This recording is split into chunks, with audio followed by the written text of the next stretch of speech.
This now Komon-Tok, in case you don't know. Oh yeah. Whenever we pledge with love and loyalty to his sweet mamas alone. Now we all for come together as one for tomorrow. Now we go make alone. Anytime where you day, it no matter. Anytime where you go, it no matter. Anything you they do, it no matter. Oh yeah, it no matter. Now we for turn up Tanga one. Inside Sierra Leone, let one big family, cause no place like home. In case you don't know, this now Komon-Tok, where they bring information about salon. In case you don't know, this now Komon-Tok, where they bring information about salon. For education, entertainment, political affairs, tune in Komon-Tok. For education, entertainment, political affairs, tune in Komon-Tok.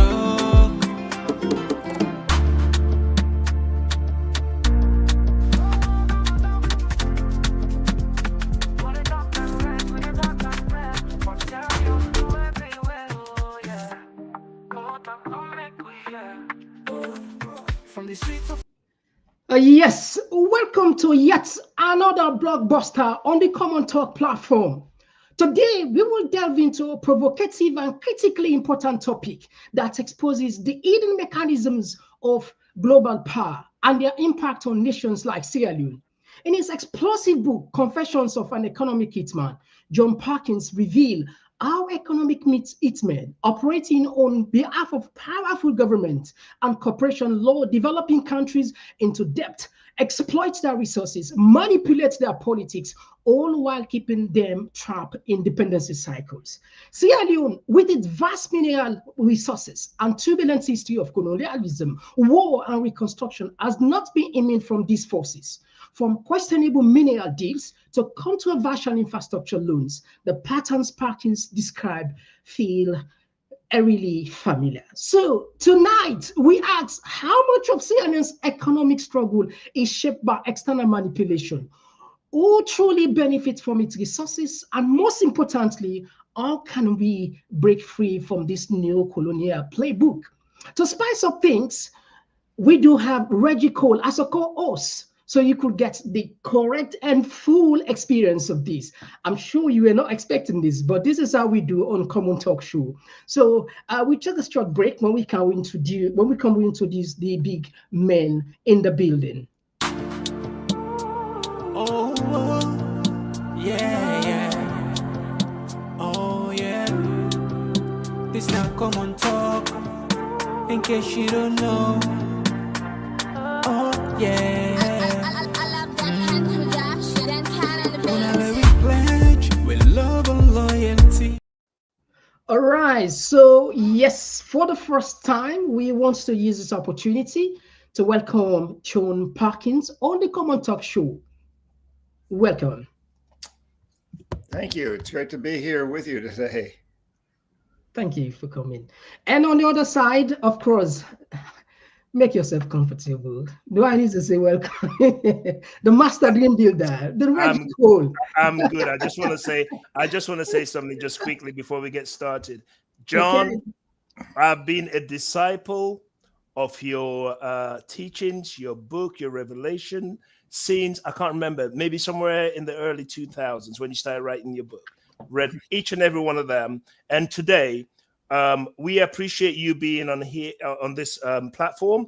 But there's a nation of about 8 million people hanging on to your every word at this moment in time. Just want to let you know. No pressure, huh, Reggie? No pressure. No, not at all. Not at all. Right. Carry on. Come on. So before we delve into these serious issues, I just want to ask a simple question. Are you going to eat us with the economics, or the truth or both? Because, of course, you're economic hitman. So I just want to know, what are you going to do with us today? The ball is in your court completely. You ask the questions, I'll give you the answers as best I can. And if out of that comes another discussion, great. I'll be honest as I understand honesty. But you got to understand everything comes from a personal perspective. So I'm no authority on anything. I just wrote a confession about some of the horrible things I did in places like your country, although I was never actually in your country. All right, Yeah. thank you. Yeah. I think there is something that I chose because I understand you're working on your latest book. And would you mind sharing the key message of that book? Because I understand that you're looking, maybe you are interested in alien life or some kind of. Can you just walk us through so that we have the benefits of that book? Yeah, so this book just came out earlier this last week, and it's a novel. It's the first novel I've written. So all my other books are nonfiction, and this one is fiction. It takes place in the ancient Mayan city of Tikal in Guatemala. So the Mayans had this incredible civilization, these huge pyramids, and it basically ended in the year 900 by our calendar. And all these cities, these vast cities, tremendous numbers of cities. Tikal is the biggest excavated one at the moment, but there's hundreds of them. They were all grown over by trees, and it had been for hundreds of years. People didn't know they existed. Mm-hmm. But what happened to the Maya were that they, in building these phenomenal cities, their kings get the people to drain all the swamps and cut all the trees. And as a result, they changed their climate, and they could no longer feed themselves. They could no longer survive. They destroyed the economy as they knew it. And so cities that had all been peaceful suddenly went to war with each other because fighting over a few scarce resources, what was left. And eventually the people just decided, screw this. We're not going to do this anymore. We're not going to fight for our brothers in the other city in order to help these kings stay rich. And they just abandoned the cities. They went back into the jungle or up into the mountains of Central America. And the civilizations disappeared as civilizations. The Mayan people and all their traditions have continued, and they continue today, but they live very simple lives now. I think for the most part, pretty good lives. And there's some of their shamans and elders have asked me to bring people down, have asked me to spread the word about what happened to them, because we're doing the same thing. And they're saying, ours is a microcosm of your macrocosm. We want you to understand that that's where you're going and you don't need to go there. And so this book is a novel that gets into all of that. And the protagonist in the novel, the I as a writer, I write first person. The I is a woman U.S. senator, which is very fun to write about. And she goes and studies with this Mayan teacher, shaman, elder, and she hears these voices. And the title of the book is Message from Pleiades.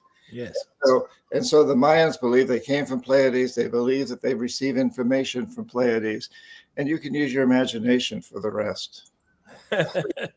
Incredibly. Yes. Yeah. Reggie, do you have a question regarding that?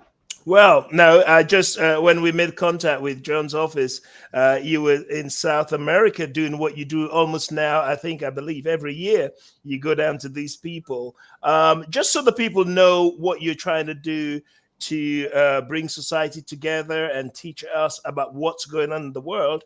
How was that trip in South America just recently?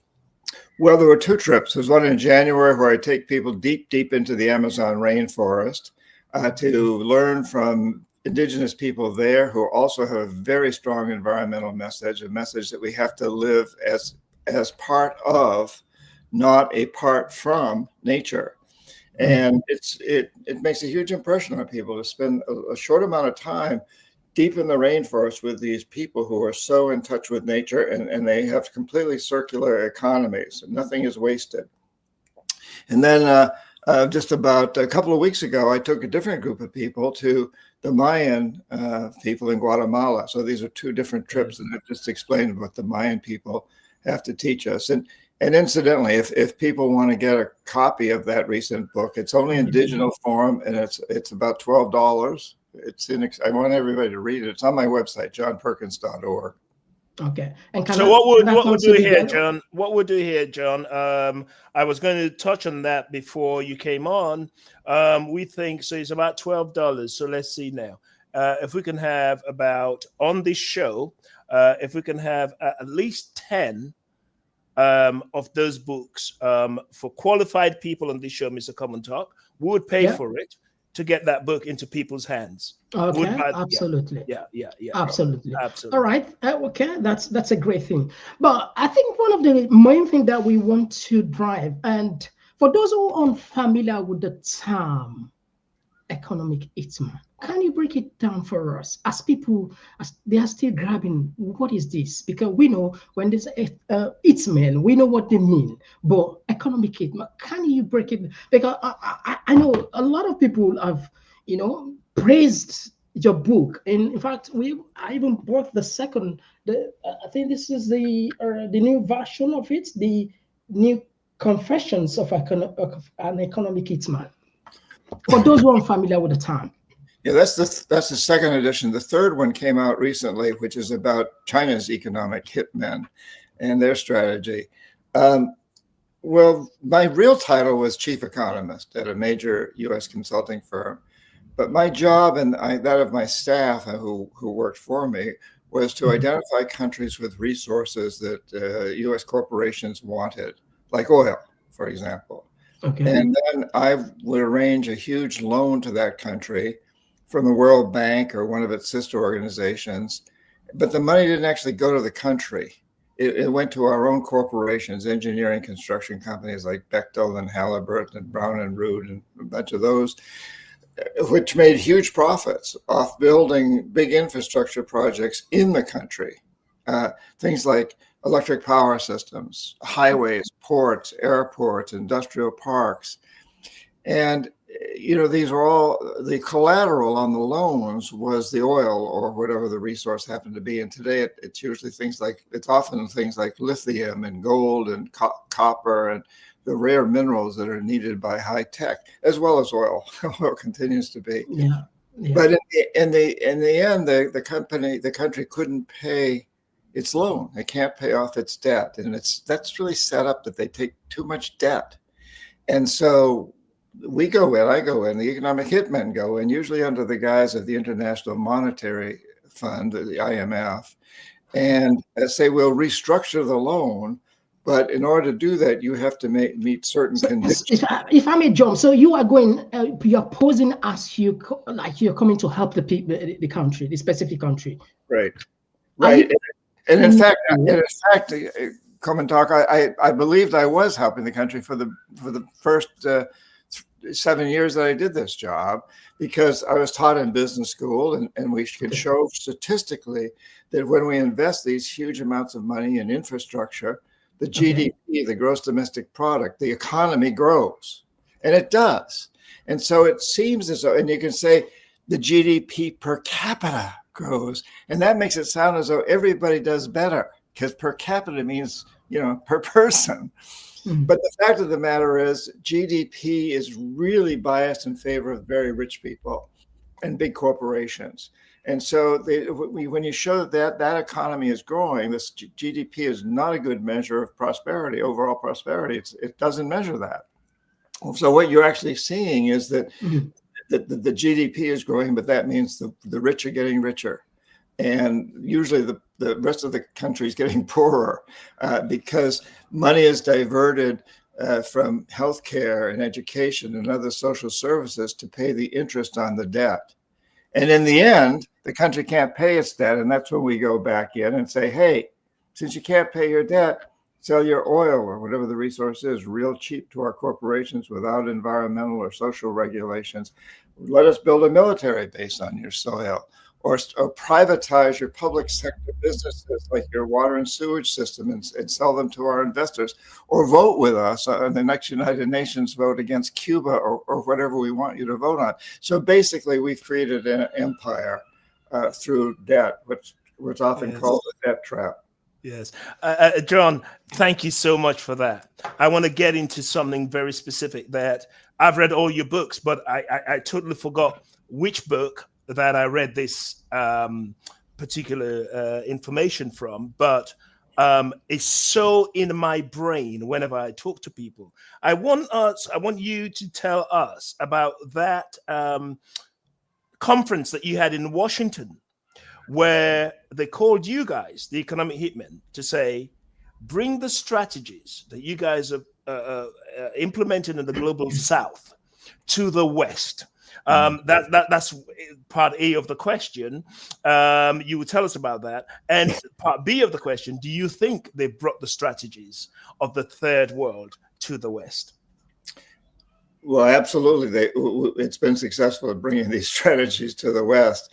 And yeah, it was the debt trap was so successful with other countries that, well, why not use it here? Why not use it in Europe? Why not, And so what we found is that we've been loaded with lots of debt. It's people. It used to be when you went to a bank, you wanted to buy a house, and you said, I want to buy this house for, let's say, $100,000 just for the hell of it. And the banker used to say, well, I don't know that you can afford 100,000. How about 80? But now they say, well, no, not 100,000. You can afford 150,000, and they put it way above what you can actually afford. And so you go and you put all this money and you buy this house, and then eventually the bank repossesses it and they resell it. And it's kind of that same sort of scenario that economic hitmen did in other countries. And that's what brought it home to bankers to realize they could do it here. Also, the incredible amount of debt for credit cards. And in the United States and many other countries, educational debt and healthcare debt, and on and on and on. And in addition to that, we've got a whole class of economic hitmen now who work for every major international corporation. So if a corporation wants to build let's say a new factory to make whatever they make in Africa, and they'll go to Sierra Leone, and they'll go to Kenya, and they'll go to South Africa, and they'll go to all these different countries, and they'll say, okay, we're going to build this factory, and it's going to help your economy, and it's going to employ lots of people. But in order for us to build it in your country, you've got to give us the best deal in terms of we shouldn't have to pay taxes, low wage rates, no environmental or social restrictions. Who's going to give us the best deal? Is it Sierra Leone, or is it South Africa, or who's going to do it? And so every company now has these economic hitmen, and that's a fairly new phenomena where this is going on that kind of a level. And that's just one example of the way that you guys work. Absolutely. Let me give you some background tips here. So, friends of mine, Samuel Bangura, in 1979. We had a situation, John. This might be news to you, where Sierra Leone cents was 75 cents to $1 American dollar, and it was 2 there on Leones to 1 UK pound.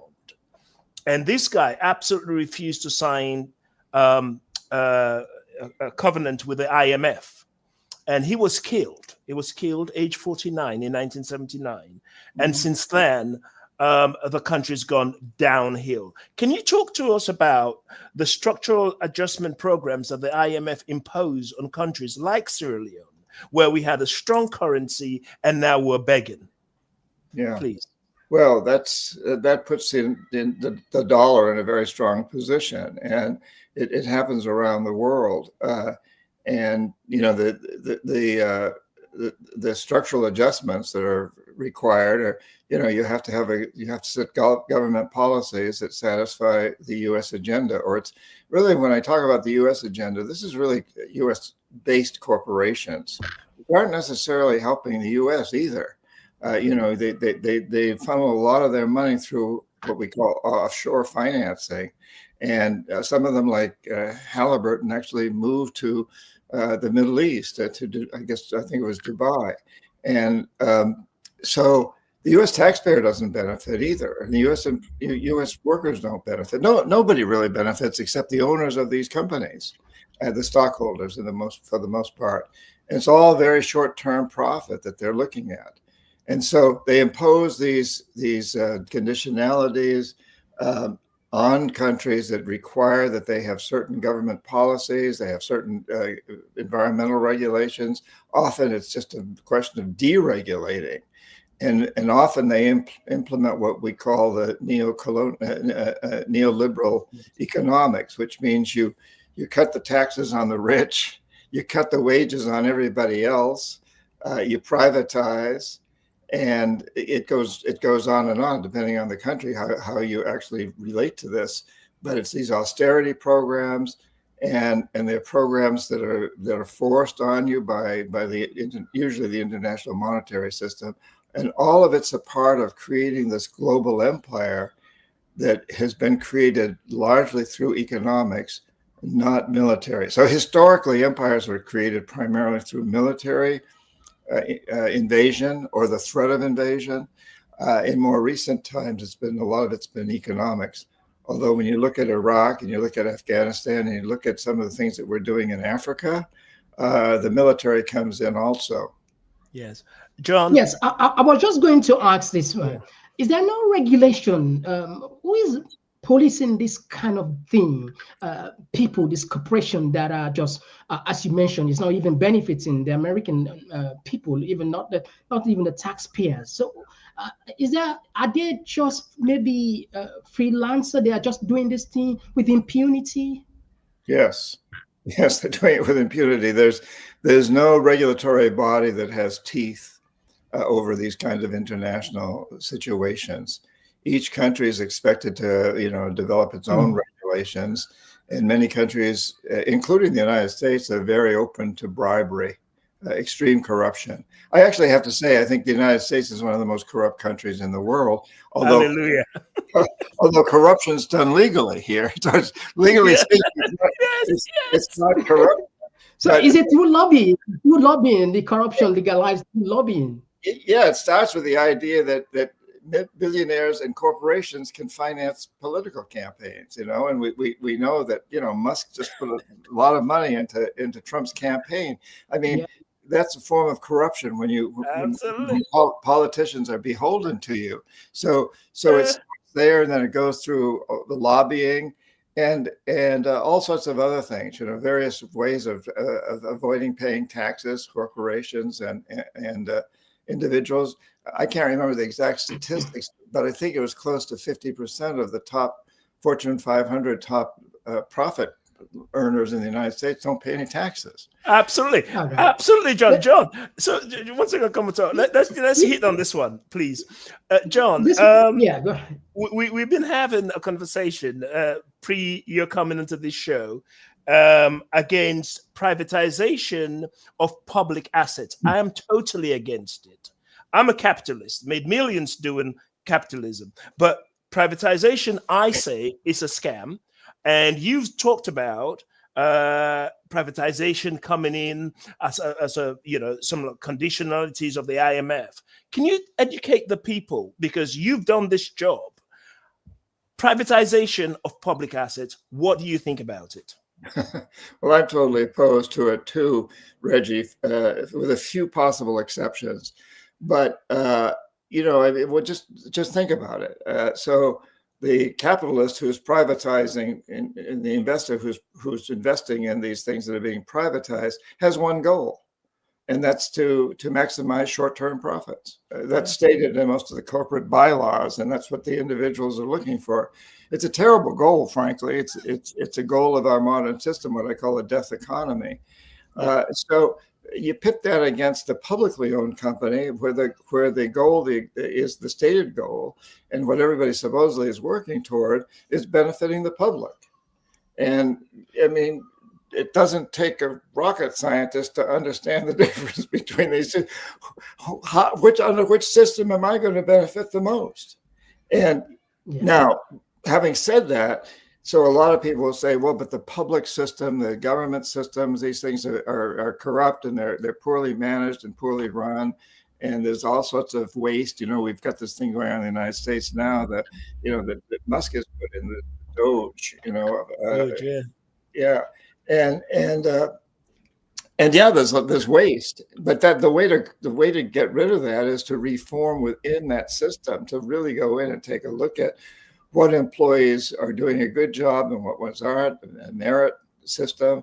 And it's not to get rid of the public-owned companies and privatize them, because that just puts them in the hands of billionaires who only care about maximizing short-term profits, regardless of what they tell you. Yeah. All right. So, in your experience, because this is something that actually we are just seeing this kind of revelation coming up. What are the early signs that nations, or specifically our country, should be aware of? What are the early signs that we have economic hitmen running the states, or probably around us? You stated them earlier to a certain degree about the way that your own currency has been impacted, and you in Sierra Leone have had tremendous inflation, and you've really to a large degree traded your homegrown industries for importing industries, including in the agricultural sector and many others. And you became extremely dependent on foreign trade and foreign aid. And, I know that the USAID has played a large role in your country, and now it's not there anymore. So you put yourself in a very, very, and I don't mean you personally, of course, but I mean your country put itself in a very, very, your leaders put your country in a very, very vulnerable situation, and you're paying for it by not having the type of economy that you could have, a healthy, growing economy that levelizes income, rather than making sure that a few rich families make a lot of money. Yes, those rich families. What we Reggie, call. before you jump in, just to clarify this, because a lot of people that have been listening now, in our country, we have ambassadors. They will see speaking flowery language. The American government is here to support the American people. You just mentioned US aid. This sound paradoxical, or probably ironical. They were telling the face value. We have a lot of meetings. In fact, recently there is talk about MCC, the Millennium Challenge Compact, which is Sierra Leone won 480 million. So people that will listen, they will find it very difficult to understand. This is supposed to be a legal entity, US aid, and by contrast, they are now more or less taking money from Sierra Leone. How will you explain this to the barest minimum? When you say they're taking money from the country, what do you mean? Who's taking money? In what way? The economic hitmen organization, like you mentioned, you said the USAID, the people are using it. They are coming through those organizations at least to get resources. But in the outside, you see maybe they are talking about working together. The US government is here to support the people of Sierra Leone, to help you improve, to take care of your electricity. These are the languages we hear. Well, I think, USAID and also all foreign aid can be used in two ways. And one of those is to expand the empire of the giving country. There's no question about that. Foreign aid has been used that way, and it can be. And USAID has a history of having done that. I think in more recent years, though, they may have done some better job at really trying to tackle HIV, AIDS, and many other health issues, malaria, and many other issues. And a lot of that depends on the country, what you tell USAID to do or not to do. And so, but USAID, and by that I mean all foreign aid, can be extremely beneficial to a country, and it can also put you in a position where you're under the thumb of the donor country So you have to be really careful how it's done. But perhaps the worst thing, and what you're experiencing right now in Sierra Leone, is that you had a huge dependency on foreign aid. Yeah. And now it's being pulled back or completely ended. And so you're in a horrible vacuum, and that's not unique to Sierra Leone at all. Most African nations are in that position, I think, and a lot of Latin American nations are in that position, and others are. I'm a founder and a board member of a nonprofit that does a lot of work in the Amazon to help the indigenous people there. I think we do an excellent job. I've been, doing this organization's existed for 30 years, and we have a very, very good relationship with helping save the rainforests of Latin America, the Amazon. And part of that was done with the help of a $12 million loan from USAID, which is gone. So 20 people on our staff don't have any income anymore either, because and they were going out into the field. These were local indigenous people. These were not white North Americans going down into the rainforest. These were local people who were trained to go to really help their own people using this money. And now they don't have the money anymore. And so the worst thing is to become dependent on other countries. Correct. John, I please, in your books, I read, to my astonishment, if you will, about the different type of occupational personnel that make the economic hitman journey. You talked about, in your books, you talked about priests, you talk about the Peace Corps, you talk about the ambassadors. Can you just explain to the people how all of that is the machinery behind the economic hitman policies, please? Yeah, I think it's perhaps the most obvious form of that is in a place like the World Bank, where most of the people in any kind of high positions were ministers of finance for other countries, like yours, like Sierra Leone. I don't know specifically, but and they came from very top positions. They usually came from the wealthy families, the ones that control most of the resources of the country.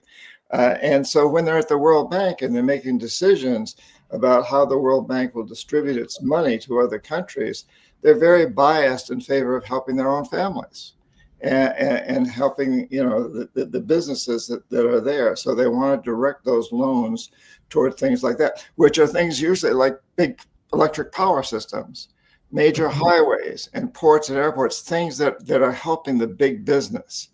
And, the alternative to that is what I call a life economy, where you're putting those kinds of resources, that kind of money, that kind of investment into small agriculture, into small fisheries, into small little hotels, bed and breakfast type of hotels, and restaurants for people, normal people, people that don't have a lot of money. You help them develop their own businesses. That is a very good way to use these kinds of monies.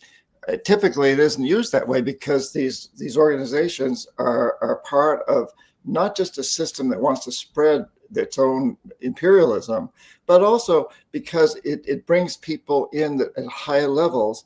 That's their mentality. They've grown up thinking, they've grown up in wealthy families, they've grown up being part of big business, they've probably gone to colleges and wherever and learned this process, as I did, and then they believe, as I did, for 7 of the 10 years I was an economic hitman, I truly believed that I was doing the right thing, because these statistics, like I said earlier, you invest this money and the economy grows. It looks good. The GDP per capita grows. So you think everybody's doing well. That's a lie. It's a lie. It's a total lie. Yeah, it sounds a little bit, unbelievable, this one, but that's the harsh reality. But what can we do as a nation to take back control? I think you in Africa, all the African nations, it's really so important to recognize that you're the wealthiest continent in the world on a resource-wise, and the poorest continent on on a human level. The people are the poorest in the world and with the most resources. So you've been colonized. And in more recent times, when you got rid of, in many cases, got rid of the colonial powers, whether it was France or England or the Netherlands or the United States, or whoever. And some of that colonization wasn't the kind of obvious colonization like Belgium, Congo, but more subtle colonization like what the United States has often done, where it's not obvious, but it's still colonization. And so much of that has been replaced by an internal form of colonization, where people within your own country, your own brethren, have been part of that system and learned from it, and now they've taken over. Correct. So how do you combat that? Well, I think what the first thing is to really recognize the incredible power you have, because you control these resources more today than ever because of high tech, and most of those rare minerals and lithium are in Africa. And Yes. I'm not talking about just Sierra Leone, but Africa. You all need to come together. And I realize how difficult that is. I realize that even with your own countries, many of your own countries have these incredible factions, what's referred to as tribalism, there's all these clashes. But bringing those together and bringing the countries together to unite, because the only way it's going to work is through union, through uniting. And just look at the United States as an example. We have many differences between our states, but when it comes to some sort of a big issue, like right now, everybody believes that we ought to be expanding our empire. They don't call it that, but make America great again. That whole idea, that won a presidential election, and it's because the states are pretty united when it comes to the big issues. When it comes to the really big issues, although right now there's more divisiveness than ever, which may be a good thing in the United States, but in most of the world, that's what's needed. Look at the European Union. What Africa needs is something like that truly is strong, that truly is work where you can go, that truly will work, where you can go out to the world and say, hey, we're all coming, we've got these resources. We're not going to sell them to you at cut rate prices. We're not going to sell them to you without any environmental or social regulations. We're going to only sell them to you if you take care of the environment, help us raise all of our people up. But if I may jump, you just mentioned you have the jackals in your book. You refer them the jackals. If, for example, someone wants to stand in the economy in this policies way, like you mentioned now, we've got back in history people who actually mean well for their countrymen. The jackals will come and kill them if they want to do that. Yeah, well, they can't kill all of them, and it's going to take courage, and it will take some sacrifice. I mean, that's I think part of it. But you're already sacrificing. Everybody's sacrificing in huge amounts, and a lot of people dying. They die in those mines. There's the miners down there, in Rwanda and elsewhere digging for lithium and under terrible conditions. So I mean, but in the fact of the matter is, if you really come together and you're united, it's going to be very, very hard to take out leaders, because that'll make the leaders martyrs. And and that actually, if you have one or two really good martyrs, that'll inspire other people to go out there and do what needs to be done. Absolutely. John, so you were walking in I guess it was New Hampshire, I believe, with your grandchild. That's when you had this revelation to come to tell the world about the work that you've been doing. Mm-hmm. Since then, obviously, you've been threatened with your life. We know somebody like you, high ticket on the CIA.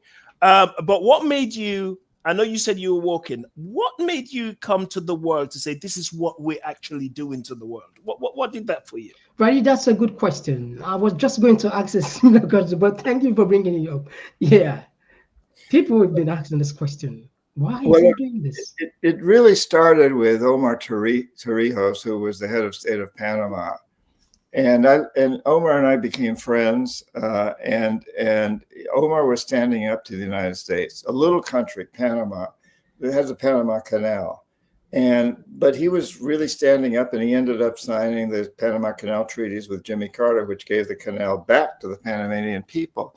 It was extremely bold on his part, and he was highly respected around the world for being this David standing up to the Goliath of the United States.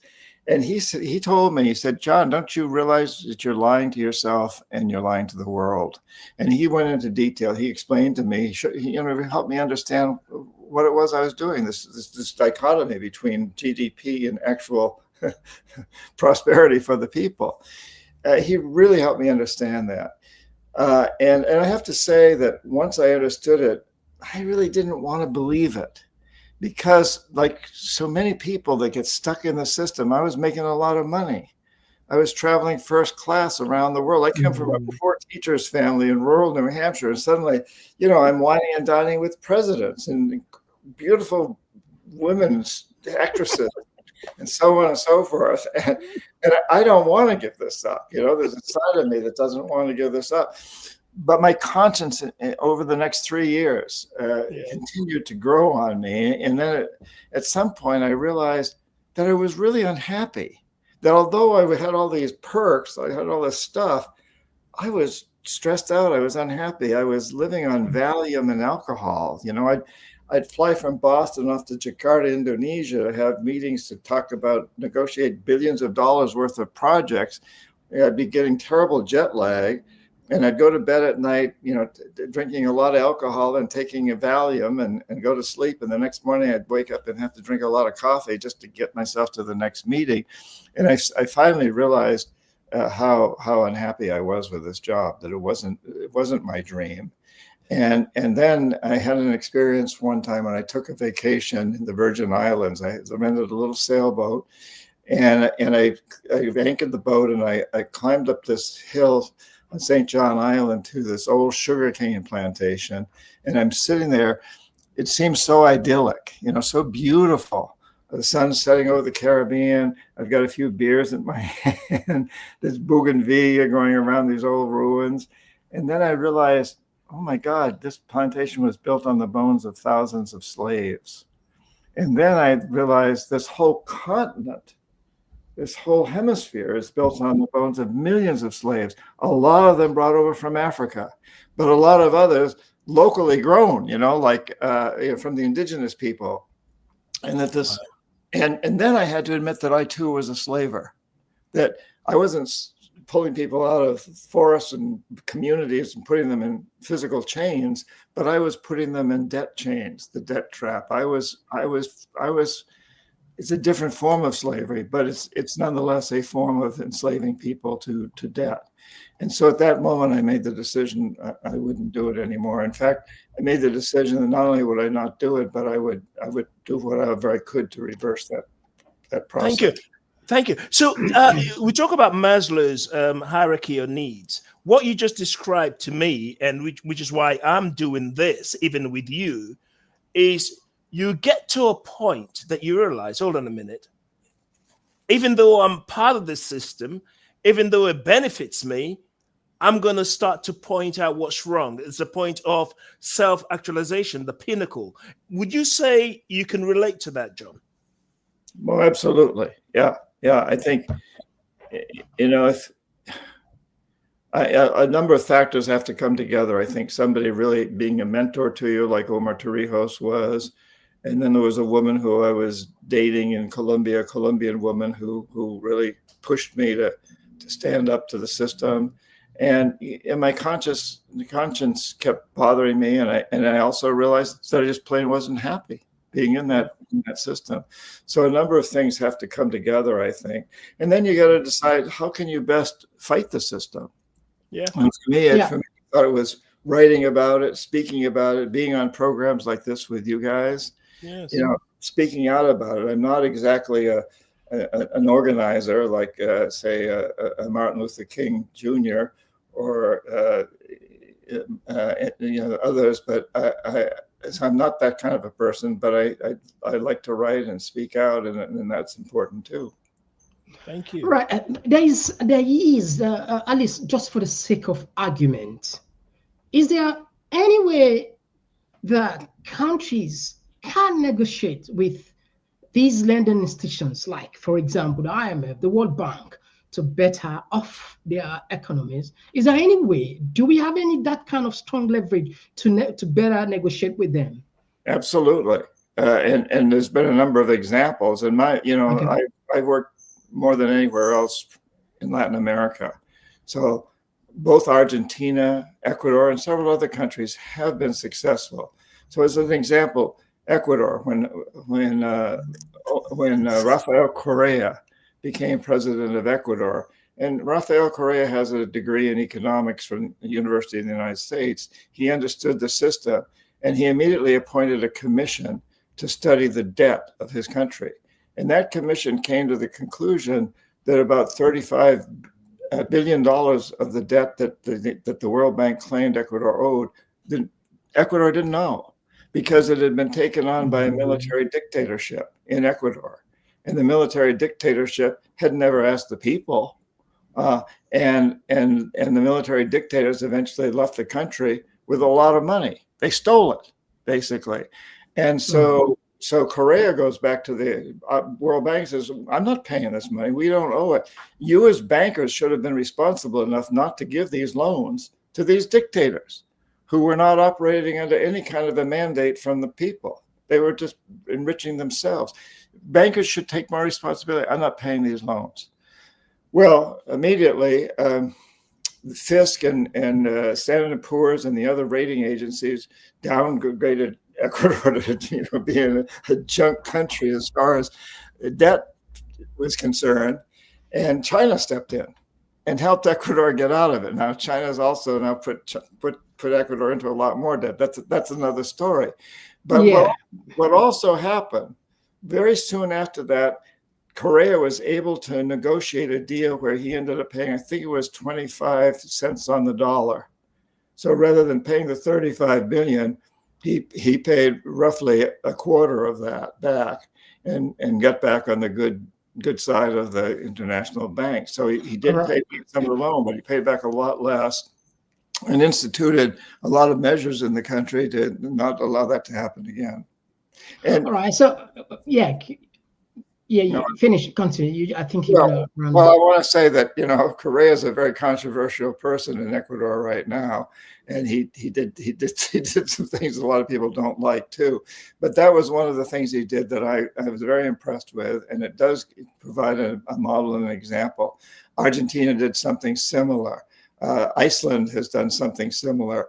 There's a number of cases where you have the power. Countries have that power. Okay. The problem usually is leadership.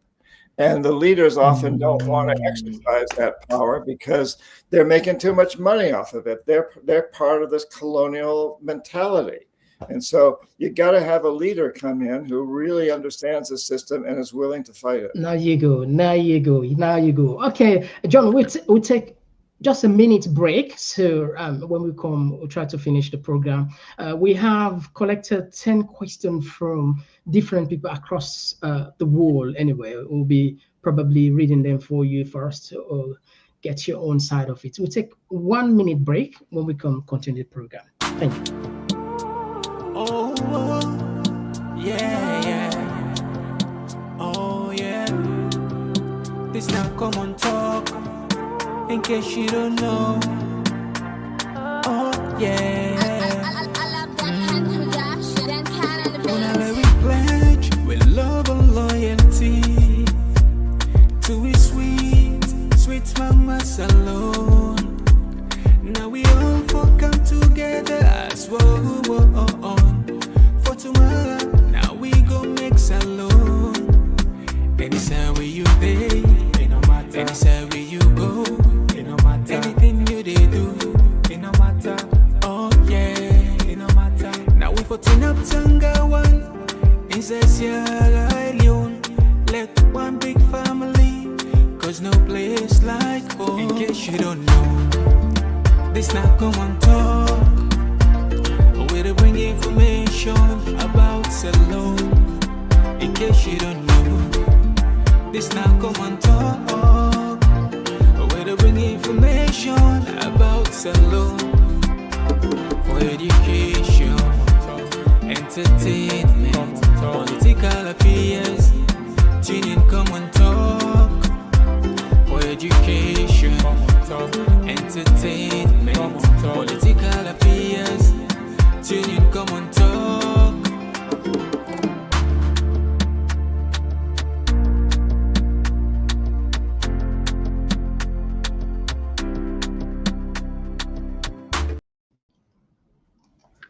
All right, yeah, gentlemen, welcome back on the show. Yeah, Reggie, you're about to ask question before we go off air. Yes. So, John, thank you so much for giving us this time. I am part of the renaissance of trying to rebuild Sierra Leone. Now, do you think it's possible, because I have access to private finance, that we can build a nation without the punitive relationship with the IMF and World Bank? What do you think? Well, yes, absolutely, it's possible, but you got to recognize that it won't be particularly easy. It's going to take a lot of fortitude, courage, and patience. And again, I really recommend that as much as possible, you try to bring other countries into this picture. So there's union with other countries that have resources that the world wants right now. I think right now, Africa is in an incredibly advantageous position. And, but you have to come together to use what you've got, the resources that you have, the assets that you have. Also, you have the world's youngest population. I think the average age in Africa is something like 19 years. Yes. And then you've got countries like the United States and China that are aging really fast. So they need your young people. That's an incredible asset, what you have in employment. So, I think that you have a tremendous opportunity. You have the resources available. What you need is the leadership. And so, Reggie, if you can take that role on, do my best. Do it. Yes, I love it. I think you'll make history, and that's really, really needed so much in the world today. And I actually think with what Trump's doing is really going to hurt the United States. Absolutely. And it's going to hurt the whole world. The whole world's going to be, and so it puts Africa in Sierra Leone in particular in a better position than it's ever been in my lifetime, I think. That's what I say. That's what I say, John. I'm telling them this is the best time for us to stand up. The world is in a state of flux. We've got the advantage right now. You do. You absolutely do. And you've got high tech, which so badly needs your resources. Absolutely. Yeah. Come on, go ahead. Yeah. On your screen, this is our economic journey that we've compiled. The reason why it is just because there is a question that I wanted to ask. We have youthful population from post-independence era, from 1961 to 1970. We see the promise and decline. Now, we get independence from Britain in 1961, and immediately after that, between the 1970 to 80, we get this first structural adjustment and IMF World Bank era. They came to our country. And after that, unfortunately, we do have war. Brutal war. We fought for 10 years. And there come the post-war reconstruction, donor dependency 2000. And then recently, now we do have global challenges like the COVID pandemic. We do have this credit crunch of recent times and all this combined. But for young people who are overwhelmed, what kind of tools will you probably suggest or you recommend that they should be using at least? Not to go back, not to change the story that you're seeing here, which is like, it's it's pretty much very difficult for us to even watch. What kind of tools that we can use as young people or as a country as a whole? Well, it's it goes back to what I was saying earlier. It's you've got amazing resources and you've got amazing people, and you've got a young population. I think and again, I really encourage you not to just look at what you've got in Sierra Leone, but what your neighbors have, and come together with them. It's the only way it's going to happen. I tell the same thing to my friends in Latin America. Latin America also needs to come together and realize that as a unity, it's got tremendous resources. And I know that's difficult. Recent history does not indicate that this is going to happen easily. And I think that's very, very necessary, because if you try to stand alone, you're going to find that your neighbors will compete with you. So you make a little headway, and somebody else is going to take advantage of that to have their country do better. And so, if you all come together and say, look, we're all going to work for the overall interest, and it doesn't necessarily have to be all of Africa. It can be done in different segments: West Africa, East Africa, North Africa, South Africa, whatever. But the more you can, are you referring possibly from like the Sahel region? What these junta guys are doing, the Burkina Faso, the Niger, the Mali? Is this the kind of unity you're referring to? Yes. Well, it seems as if people are, lavishing praises on them economically. Yeah, well, yeah, I think that whole it's a model, and I think it just needs to be enhanced greatly and expanded.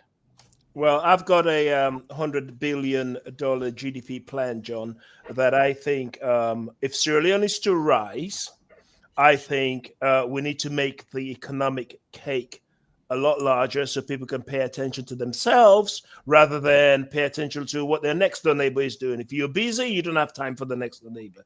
Now, and part of that is in that plan, it deals with procurement, which is where most of the corruption happens in the world. That brings together the Manu River Union. I've not said this to anybody, but I thought I'll say this to you based on what you've just said, and it'll bring together the nations together, because at the end of the day, all we're trying to do is to compete based on our God-given talents. If you can, we don't need to depose of people and maltreat people. Let's just compete based on skills, attitude, and attributes.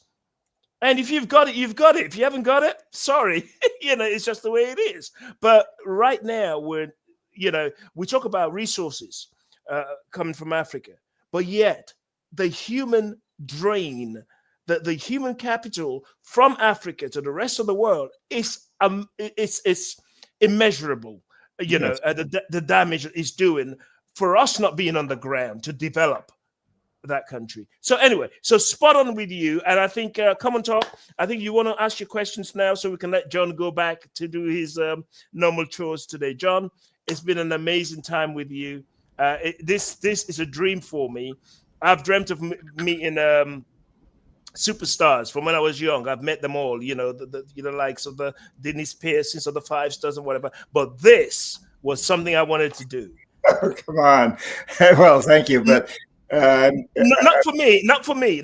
You see, the other bit was just for me. This was for the people of Sierra Leone to hear what's going on in their lives. Well, thanks, Reggie. And I would like to, my final message would be that I think we all live in amazing times right now.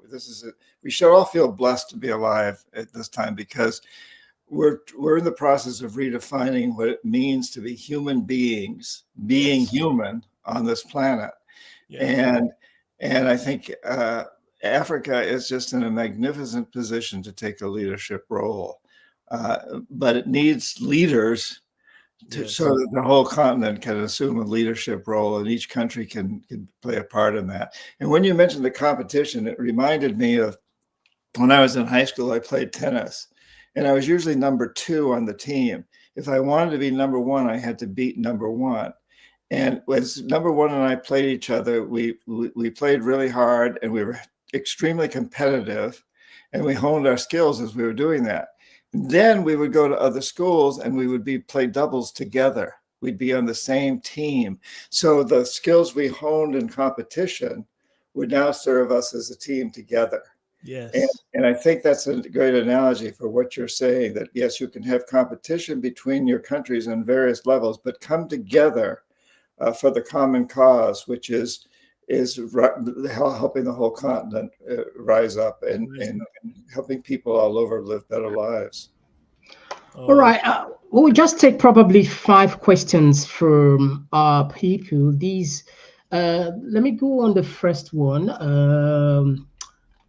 Someone was asking, he said, in your experience, how do economic hitmen first identify a target country like Sierra Leone, and what tactics are used to draw them into exploitative deals? That is one. Secondly, another person say, you've mentioned elite collusion. How do local leaders and corrupt officials enable this system? And what role do Western or Chinese actors play? Another one say, is there a way out? Can Sierra Leone or any exploited nation negotiate debt, demand fair deals, and reclaim sovereignty? Yeah, Another one. I can't remember all these, so let's do one at a time. Can we, please? Yeah. All right. Okay. Yeah. Go ahead. So the first one was what? Yeah, the first one, let me go back to the first one. Let me go back. In your experience, how do economic hitmen first identify a target country like Sierra Leone? And what tactics are used to draw them into exploitative deals? Well, that's easy. We identify them by what resources are needed by our corporations. And, up until fairly recently, it was almost always oil. Now we've got all these rare minerals and lithium and other things that are necessary for high tech. So any country that has those resources is a target. And, it's always been said that for most countries, oil is a curse. If they find oil, they think they're going to get rich, but it's a curse. They get exploited instead, but they don't need to. That can change. Okay. And the second question had to do with leadership, I think. Yeah, the leadership. Yeah, let me go back to the. I think I like this one. He said, you have mentioned elite collusion. How do local leaders and corrupt officials enable this system, and what role do Western or Chinese actors play? Well, Western and Chinese actors will do everything they can to exploit a country. And what they'll try to do is corrupt officials, and they may corrupt them in many different ways. One of the techniques that we use, my company and I was very cognizant of working within the law. U.S. corruption laws, bribery laws are quite strict, so I wouldn't bribe anybody by offering them money outright. But what I would do is I would tell a president, look, you and all your cabinet and all your best friends and all your family, we're going to make sure that all your children get into good colleges in the United States, and we'll give them scholarships, and we'll also give them jobs during vacations and during summers, and when they get out of college, they'll have a job. That's worth a lot of money, but it's totally legal. In fact, we'd brag about it. We tell the local press, look, we gave $1 million last year to scholarships and throughout Africa and Latin America. We wouldn't bother to say we only gave the scholarships to the people who didn't need them. And so the corruption works on many different levels that way. And I think it's being cognizant of that and really going after it and exposing it and speaking out and speaking out and speaking out. That's what I'm doing, I think the question is, I love this question. I don't know if you love this one as well. It says, China Belt and Road Initiative has funded infrastructure in Sierra Leone. Is this development or a modern day debt trap? How does it compare to all IMF tactics? What was the first part of the question? China does what? China's Belt and Road Initiative. We have got some roads being China Belt and Road. Chinese government. They will control road, for example. It's an incredibly smart strategy on the part of China, because typically imperial powers have gone in and worked on divide and conquer. We'll go in and your neighbors are your enemies. But now China's saying, no, we're going to bring everybody together. And unlike the United States says you can have a special bilateral relationship with the United States if you sign off on these deals. China says, no, we go way beyond that. We're going to help you build ports and roads that'll connect you with the whole world. And so it's a brilliant strategy. But of course, it's all oriented toward getting resources to China. Ultimately, that's the goal.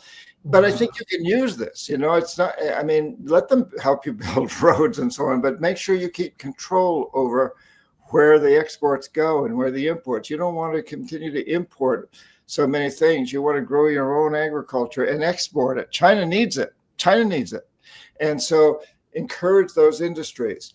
And when these imperial countries come in and say, hey, we want to take your minerals, we got these minerals, you say, yeah, we've got really important minerals for the world, but we want you to help us build the plants here to process those minerals. We don't want to continue to ship raw materials like it's been so often the case with oil. It just all goes out. No, we want to do the processing here. We want to build the computers here. We want to build the microchips here. We want to build the phones here. We're going to do that. I think we'll take the last question for today, just the last one. Yes. This one, Redman is saying, if Mr. Perkins was to focus on Sierra Leone, how will he implement its tactics? I can't answer that because that's got to be a local question. For me to try to answer that would be imperialism on my own part. To assume that I know better than the local people. You guys know what you need to do. You know what resources you have. You know who wants those resources. You know who's coming in to try to get you to separate you from those resources. Stand up to these people and do, as I said before, insist that your resources be used to help you at home build the industries. So growing agriculture rather than importing agricultural goods, grow agriculture, but don't just necessarily send out the raw products. Have some manufacturing plants there. Make the cereals there. Make the chocolate. Chocolate, yeah. Make it there. Don't just export the chocolate. Make the goods there and develop these markets. And so it's really being cognizant of what you have as your own country and what your leaders can do. Is kind of like I said, if I put this on a personal level, when I decided that I was going to fight this system, I decided, well, I'm not going to go out there and try to organize things like Gandhi did or like Martin Luther. Yeah, or Mandela or others. That's not. I don't do that well. What I like to, and I don't even like to do that. What I like to do, and what I think I do pretty well, is write books, and give speeches, and go out and try to inspire people. So that's what I do personally. And I think each country has to look at it that way. Like, what are the resources we have and what are the talents we have within the country that can exploit those resources in the best way for our country? And then expand that out to a regional type of thing too, working together. John, my last question for you. I'm conscious of your time. We've gone over now by 8 minutes, but just my last question, I think is important for people to understand, because you talk about this in your books. How they lure you into doing what they want you to do. You talk about the woman, I forgot her name now, that trained you, and it was sex and it was booze and whatever. I think we just want to make this very, very clear to people, especially those that are vying for political positions, to know that these tools, women, drugs, booze, like you say, I forgot the woman's name now, but you talk about the woman who first trained you as an economic. What's her name? Claudine. That's the one. Please tell us about Claudine. Oh, yeah. Well, So I've gone through all these lie detector tests and other tests to see whether I was qualified to meet certain qualifications that the government would accept. And during that process, they very much found out that, as a young man, like many young men, I was, what I wanted was power, money, and sex. And in my particular case, I'd come from, this background my dad was a teacher in didn't make much money in a very poor town in New Hampshire, but he was a teacher at a boys' boarding school where I was surrounded by very rich kids, but I didn't have any money. And then I went to school for 4 years in high school at that school and got all these wealthy kids, and they're all talking about what a wonderful time they had on Christmas vacation in Paris, or wherever. And meanwhile, I've spent Christmas vacation throwing baskets in the gymnasium by myself. and so I was and I was extremely shy with women because I'd been brought up in a boys' school, and I'd gone to a boys' school all through high school. So anyway, these things were exaggerated with me more than perhaps most boys my age. So Claudine used all of these very, very well to entice me. The knowledge that I'd be making money, the knowledge that I'd be gaining power, and she was very good at the sex training aspect of it. I know this is like a bonus for me. Are you not afraid you are one time an insider and now you're revealing this? Are you not afraid probably the jackals will come for you? Yeah, not anymore. I think I describe in the book how at one point I had to totally back off because my life was threatened and my daughter's life was threatened. Wow. And then when she was an infant, and then after 9/11, I decided I had to write the book, but this time I wouldn't tell anybody I was writing it. Rather than before, I'd contacted other economic hitmen and jackals, and that's when I got threats on my life and my daughter's life because the word was out there. And I realized, well, I'm just not going to tell anybody I'm writing the book. And I'm not going to write an expose that includes other people. I'm just going to write a personal confession. And once the whole manuscript is written and in the hands of a literary agent and going out to publishers, it's my best insurance policy. And that's still true. Like, if something really weird happens to me, the book's going to sell, sold millions of copies, but it's going to sell many more millions. I'll be a martyr.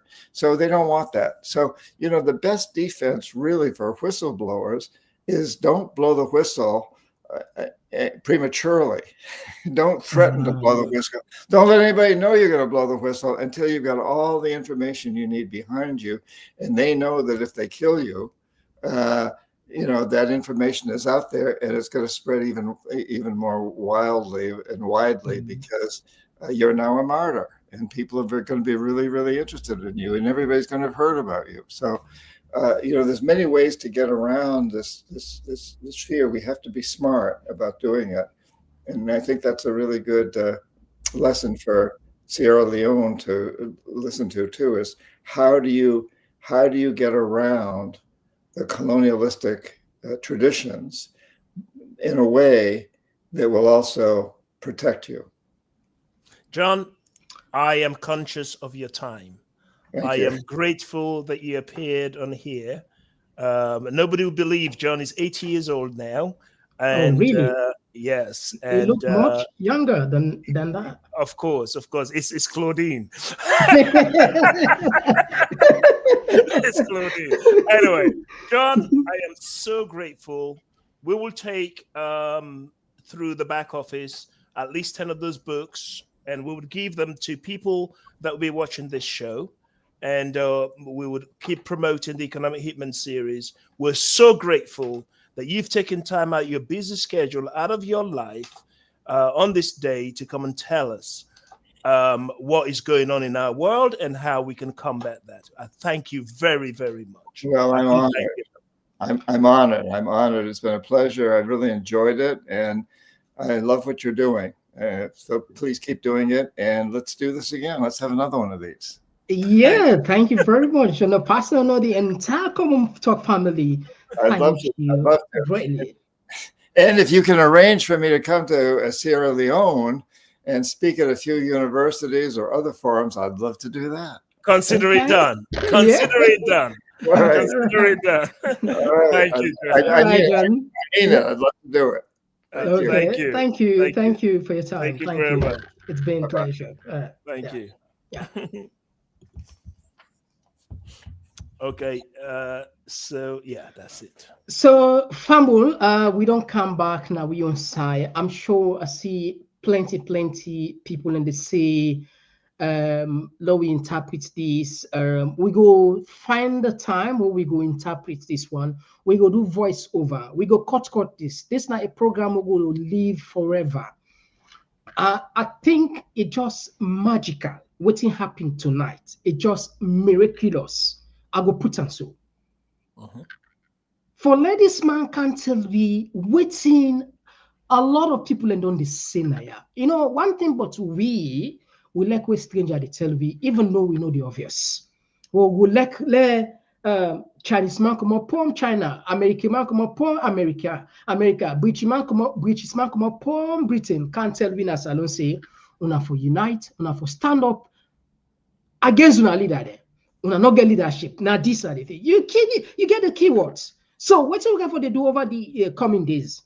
We got for the cut program here. They remind people they bring a car.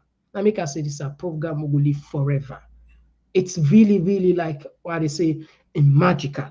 I think the solution already, like, we don't get the solution. We don't get the solution already. It left to we act upon it. What do you think in general about NTR? Me? Yeah. Me man. So unfortunately for the salon crowd, we know able to talk na Creole or Timini or Mende na Hitman. It don't can tell we. It don't can tell about privatization. It don't can tell about IMF. Me the tell na say anybody when they suggest then to them they as tools for use, they not understand inside the world they right now. The man make it clear. He say una they in a good position right now. That's why I'm on this pitch. Because me know how we did. Me know the card where we got for putting at the table for make salary rise. They're all tools them. Privatization, IMF. They're discarded. And now you hear me ask the man, do you think we can exist without IMF? The man say, of course. You don't think twice, Seth. Then they tell you, say, stand up. It'll tell you, say, unite. It'll tell you, say, get on our neighbors and together. That $100 billion plan what they talk about, it has all of these ingredients. That's why I'm so sure about it. But it's not about me. You know, Namek, I even refer to waiting the happen right at the Sahel region, waiting they happen between the Burkina Faso, the Mali, the Niger, and even press that. You know, I'll be featured sometimes will say in a comment on that, not to I mean, a military man there, a khaki boys there, you understand. But even praise them. You say that could be one model. Then we can perfect her, you know? Yes. But I think, say, if you get the line open to people, then we want to talk or we want to call. Now we take a, you know, I'm here for another. Let's just 15, see. 20 minutes, if you're able. Let's just see. So, Fambula, we understand clearly. We clearly understand. See, the program meets a very tense football match. We Arsenal then play the same time. Or they on the same. We understand thousands of our viewers. Then, you know, we all did it. We are more or less like we are addicted to football. But nevertheless, people will still can continue for watching. And not just do we the favor, always do we, share, and that's it. And the people then will get the opportunity for that. All right, so look like so we'll take some fee codes then over under. Now we just put the line. So yes, we don't put, we go entertain some fee codes then. And we probably will go back on the text messages then. Let's see what's in. People and don't they say then concern whether they raise all right, okay, right. So what would they do? We would take probably 10 would they take 10 messages then. Let's take this one where they come up from Alim Konta, where they say Ibrahim Tari is a success story. We do not need IMF or World Bank. And King they say I would be interested in John's book, Mr. Komon-Tok. Yeah, Reggie don't promise for buy 10 book. I send me a message. He promised for get 10. He promised for donate 10 book and to the people who watch. Only 10. Yes, yes, yeah. Call outside. They call from Abdul from the US. Abdul, you get a platform. Go ahead. Yeah, sorry, I missed most of the program, but the part where I meet are satisfied. So since me not be able to ask questions, I can ask these questions to now because not be able for the entirety of the program. Even I came for help me understand that. Okay. When you look at the situation for Sierra Leone, it look like the way the country they spend, it surpassed the revenue generation. I believe say that now the reason why they go into debt. And we not only go into debt, but it look like say Sierra Leone don't become addicted to debt. You know? So the question we will ask them, what thing will be in your advice for this government and future governments? And then the other part where he say it will let for come now universities them can give speech. I mean a welcoming idea, but Mr. Dream Builder, I will tell you say the secretary to president could tell and say no guarantee in safety. Thank you, bye. All right, we will answer that. I think the man answer himself. He answer Lord, take another voice. We miss this one. All right, so don't miss this one again. Okay, we don't miss this one. Which one again would they take? Okay, we don't miss this one. What did happen this night? Okay, we don't miss this one. All right, no left. All right. Okay, the line open still. Okay, let's take this one. Okay, we don't miss Nandi. Let's take this one. Yes, call outside the call from. Okay, I call from the Komon-Tok family. Yes, me brother, you get the platform. Yes. You get 2 minutes. Thank you so much, Reggie. Thank you. God bless you as always. You are Thank you. And I so appreciate that. Two things I just want to thank God for you mentioned, that is privatization and this IMF slavery mentality. We can't just tweet for if my eradication I will call them for two-way. These two concepts, like what you mentioned, what's going on around the world, like America, we are in a pole position for get we say for no footing once and for all. So thank you so much for bringing in John, the youngest man around. Do you help me make a get to look here? But anyway, thank you guys. I appreciate it. God bless you now. No, if you register for a book, so now wait. You as well. All right, we'll miss this one. We'll take another voice. Yes, call outside the call from. Yeah, Komon-Tok, now Bosti. Yeah, Bosti from Belgium. You get the platform, you get 2 minutes. Bosti, Komon-Tok. Yeah. Great talk, man. I learned a lot from this man. We find where when they bring people away, hate them. So I really learned from this, and especially some of the questions the way the man answered concerning about the forwardness of we nation, the youth. That's all along. When I be talk on this, some of we will talk on this. It's simple. Just like similar to what in Burkina Faso, as when I discuss.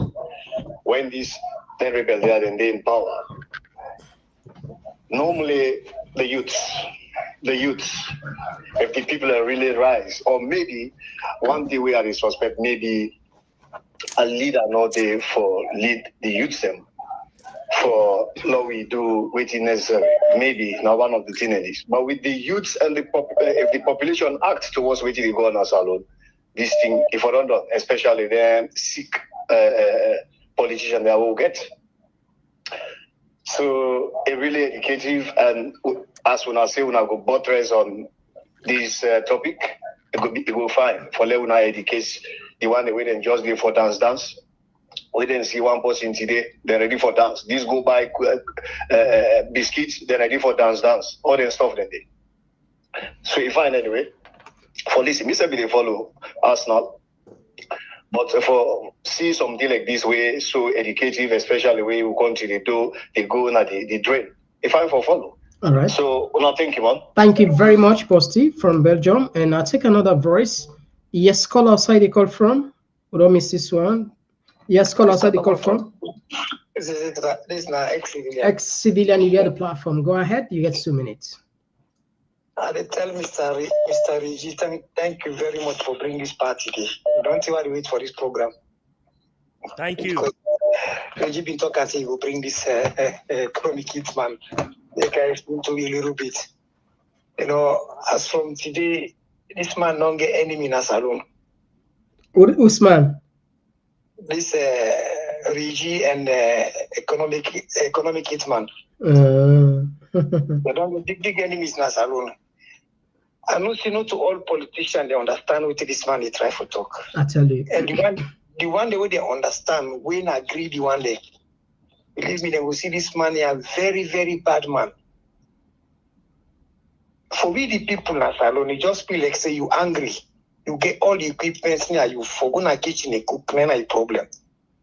This man, they tell you, see the pot, see the water, see the kitchen, see the fireside. See the rest, put the pot where you cook. And this man don't make them very simple.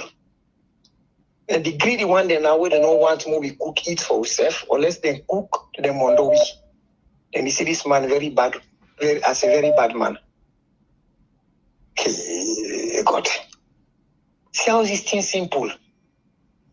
I don't know why people always think about this IMF, World Bank, grant, loan, all these kind of things. All right, thank you very much, Mboda. You know they push me go before. Thank you very much, Mr. Yeah, we had another voice. Yes, call outside. They call from. Hello, good evening. I'm Desmond, calling from London. Yeah, Desmond, you get the platform. You get 2 minutes. Yeah. Mr. Reggie, thank you very much for coming up again. I just want to support something that last caller just said. That's 100% true. And then one thing I will say about some of the diasporas, them, with them feeling that them for the educate the people, them they are the most hypocrites and wicked people. They are the one that's killing all these things. Not even the country. These are what diaspora people. Hold on, please. Okay. So, Mr. Reggie, keep pushing forward. We are back. We are with you, and we will make sure we get what we need for get. Thank you very much. Thank you. God punish evil ones them. Thank you very much. Thank you. All right, we did take another voice. Yes, call outside. They call from.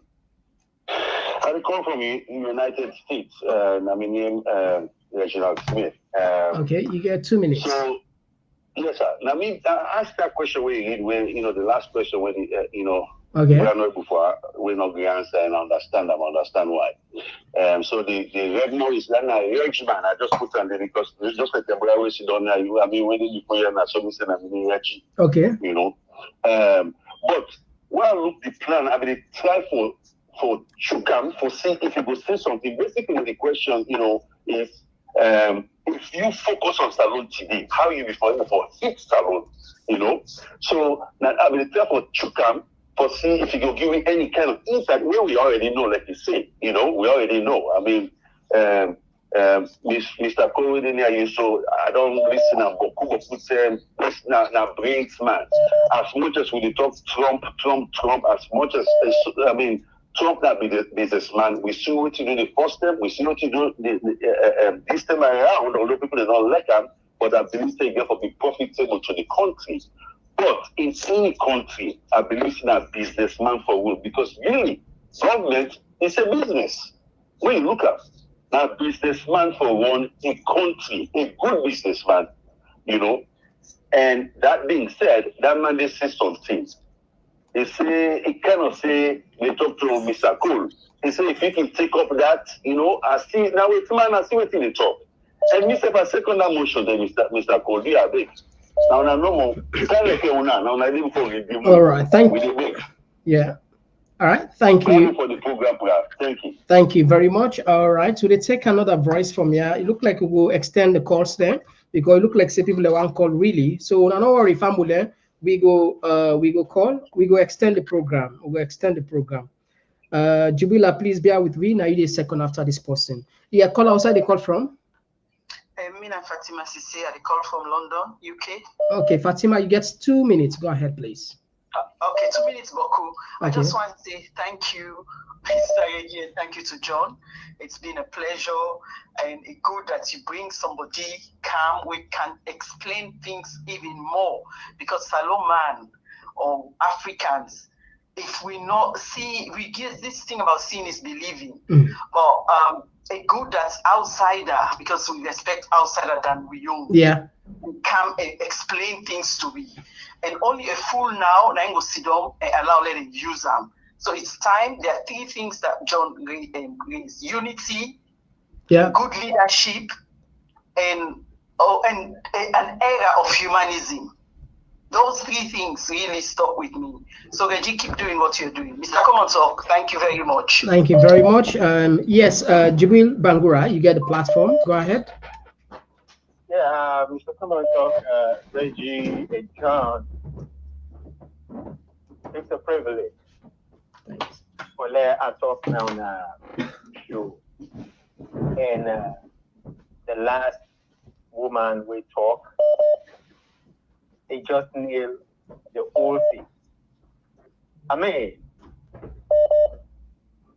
this man, John Duncan, he don't can't say we waiting, we leaders, they're not group or say we. Yeah. And we sit down, they say we. Now, a leadership failure. Now, a leadership failure. They fail we, the leadership failure. Now, I wonder we focus on these facts. They call you mama, they call you papa, they call you hitman, they call you this, they call you that. Lord, we not focus on that. Lord, we focus on to waiting John can tell you today. And John don't oblige for even go into Sierra Leone and lecture. Yeah. A blessing the one day. And this blessing come up from Muna. And Sierra Leoneans, we love you, but we not service you with love. Can you imagine that? You know how many people that we don't bring Canada show? Is that come on talk? Remember again? How many people with caliber, with influence? We come on a big government that you don't bring in Canada show. Sierra Leoneans, where are we? What are we waiting for? They say we don't turn 64. So we started 64 years old. All right.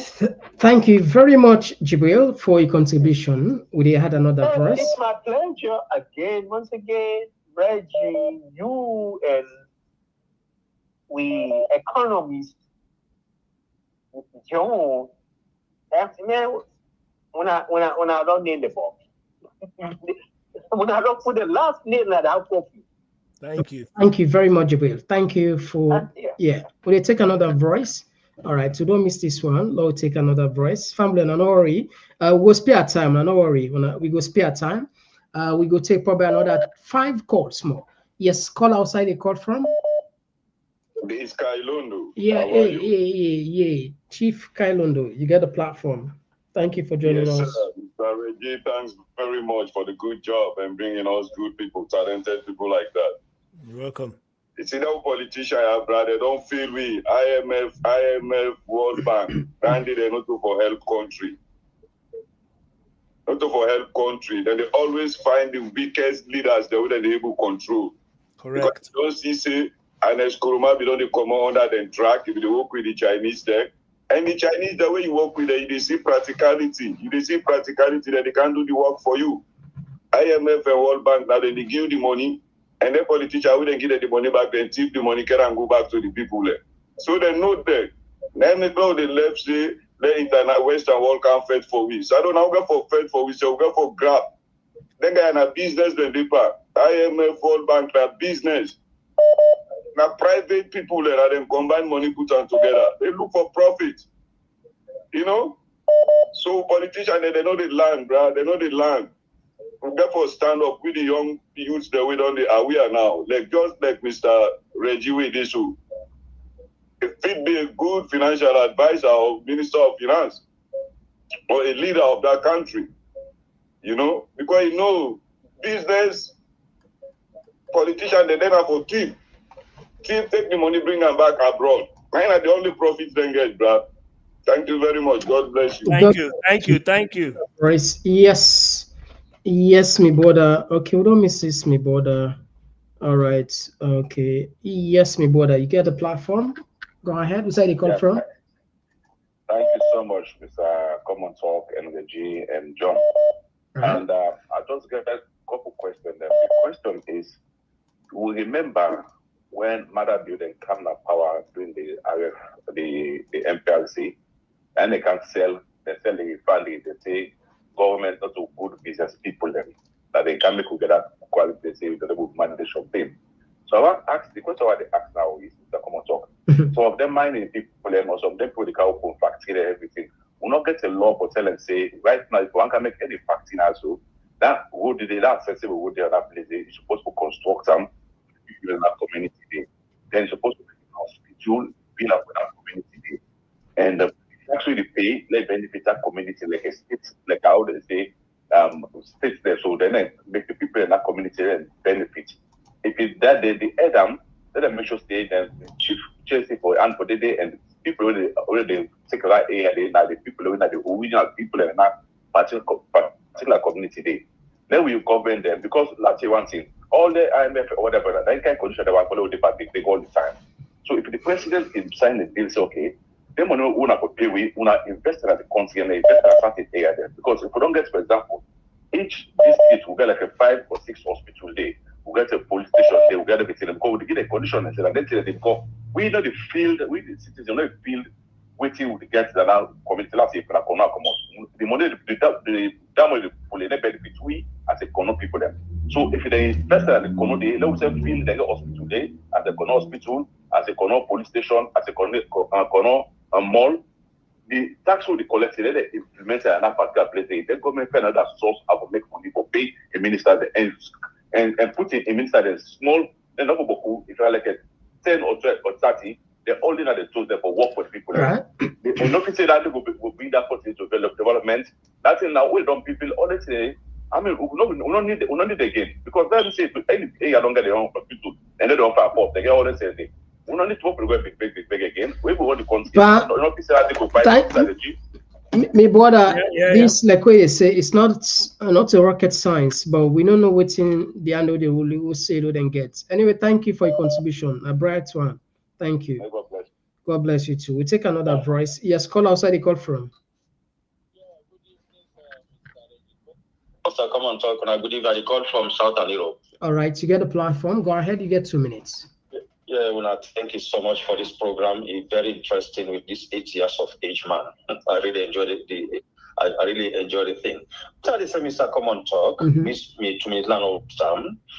You know, Sierra Leoneans, we don't know we problem. And anybody individually, according to what social psychologists or counselors they say, now me first for don't know me problem, I try for solve it before I solve any other person in problem. Okay. You know, individually, we don't know we problem unless we know each and every one of us, the 8 million, whether they propose say now the population of Sierra Leone, when each and every one of us know in problem, we're not going ever able to solve, even if we bring any professor in this world for talk to we, we're not going to, this problem not going to be solved. You know, there was a time where one gentleman say, even if Jesus Christ come, you're not going to be able to take care of Sierra Leone. We all vex Panam who say he don't disrespect the word Christianity and Islam and whatever with a Schengen. He's a minister in Madabu's government. But why that guy say that? We be trying for Sidon for think why he say this. We be asking why he say that. We not ask him. We all can vex Panam. So these are the issues we need for solve. We need for sit down as a people. We try for conscientize. We sit down. In common faith, in the trust form, we try for solve the problem of Sierra Leone. We ask each other, where do we go wrong? What is the problem? What is the solution that we take for solve this problem? Without that, Mr. Komon-Tok, I'm afraid, even if we see that 100 years, it will be difficult for us to solve that problem. This time we take. Thank you so much, sir. Thank you very much for your contribution. All right. Now we'll take another voice. Would they take this one? They come up from this one. They come up from let me add this one. Okay. All right. Don't miss this one. Would they take this one? The great Babatunde from USA. You got the platform, sir. Good afternoon, Mr. Komon-Tok. Thank you, sir. Reggie. Thank you all for the Komon-Tok family. You know, like I enjoy the program. It's very educative and we don't know which now we stand. But like one emphasis was on unity. Yeah. Africa uniting to get minerals and secured and get proper use of them. But charity begins at home. To we in a salon. Now, a particular set, they enjoy this division when they don't create in this country. I remember the days in the 50s and all, we been get credible people in politics, like we said and John Nelson Williams, Minister of Broadcasting, H.E.B. John, Education Minister, and Kamara Taylor Kamara, I mean, natural resources and all them people. Then they do their work properly. But after the 60, we don't get independent, well, they hand this thing over to we.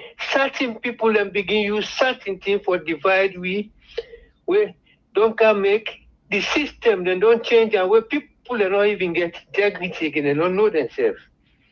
How we go able to change that? Do we have a formula to get that eradicated? Yes. We can able to do that this until we able to unite the country. But we get die hard. We don't join the division. I don't know how we go able to manage this country. That's what I think of. Let God help we, and if we get the solution, sir. All right, let's go there quick. And then Basharia then, and then pray on the Aleka. I let them Basharia then pray. We say let go there, please. Let go there quick. We don't tell the pray, but let go there quick now. All right, let's take another voice. Okay, no, don't miss this one. Let me see. Okay, don't miss this one. Don't miss this one. What did happen? All right, this person don't call lots, but let's see if we will adjust this one. All right, so okay. What we will do, we'll entertain 2 more calls. Okay. All right, let's take this one. Yes, call outside the call from. Mr. Komon-Tok, it's Alex from the United States. I listen to the whole program. I mean, me not to economist, but this guy, he give me all the thing them. Okay. The problem when we get with Salon is, we were there out here. I listened this morning. We had one guy maybe back again. You get people that we get seen them for push this country before, but we just need to spread this thing to people already in a salon like that. Tina Thomas Babadi, I don't forget the guy's name. With some other people that we're going to preach this thing around, because some people are not they get a message there. They're not getting money for put them with itself now their phone for listening. So if you get people in at the base and ready himself as a strong man, we can put money together. We back some movements there. But really, we need for Polish government to let this country go before. I mean, talk Randy. It's all day on the people. Then they do what we could. We know they open say what they can pull the government. They'll just make a disclaimer now.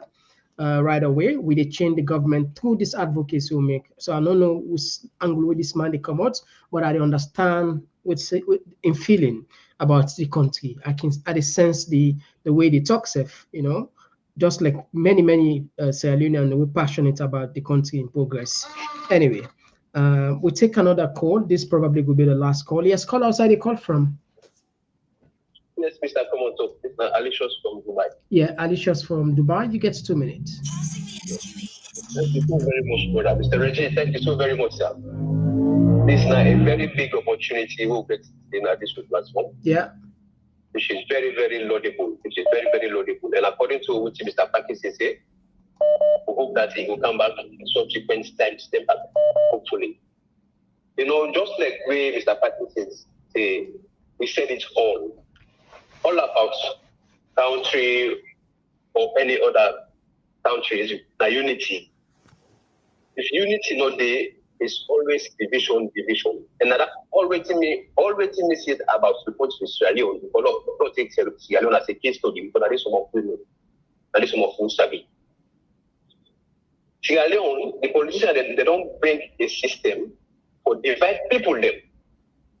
I think this is now a very big work we all need to galvanize together, for unite people, for begin for the change the people their mentality. Politicians they don't configure people their brain in such a way that if Even if all born at the same country, you dey see them as enemy. It's very, very, very bad. So I think that this is one of the things we need for by getting robust in that country. We don't see yourself as brothers and sisters. Except maybe we will travel, we will see yourself, we can get that long thing. But as we go back home, hate and differences don't come. So I think that this is one of the things we need to work on very hard for unite people. They don't see themselves as one people. So politicians they get for fight against back on this particular thing. So and they don't go ever once follow unite because they don't say the day we see alone and they will unite. All will understand right step. And that make when you check this government, when they don't see those days during the past regime, people they demonstrate, they bring out some demonstration processes. Then they say, you know it in. Now we they just smoke ordinary jamba and I make because jamba we understand it. All right, thank you very much, my brother. We had another voice. 2 minutes. Thank you very much. They got drugs for making you manage to sleep. All right. Now the panel say all you men and understand they sleep by themselves. All right, thank you very much, my brother. This will be the bonus call for tonight. Yes, call outside the call from. Yes. Hello. Yes. Sorry, I call again. Hello. Yeah, go ahead. You get the platform. Yes. You get a big work.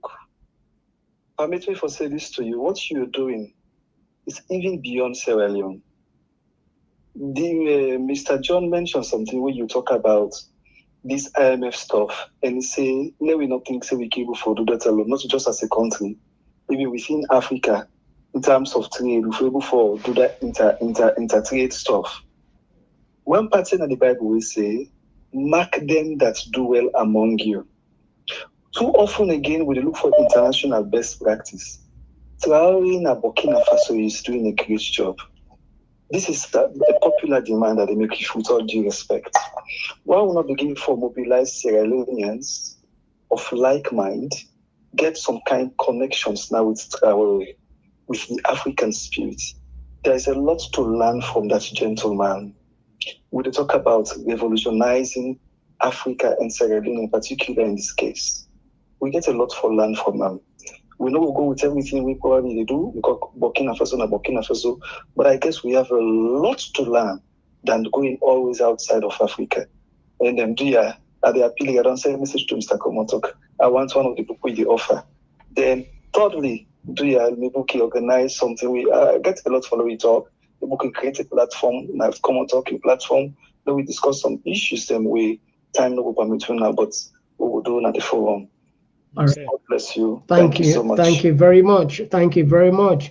Well, so Fambo, just like any other thing we get beginning, it must get ending.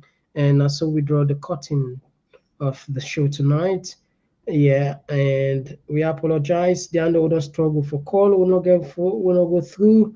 Yeah, this gentleman don't struggle. Well, I just see sometimes we can make Komon-Tok. It's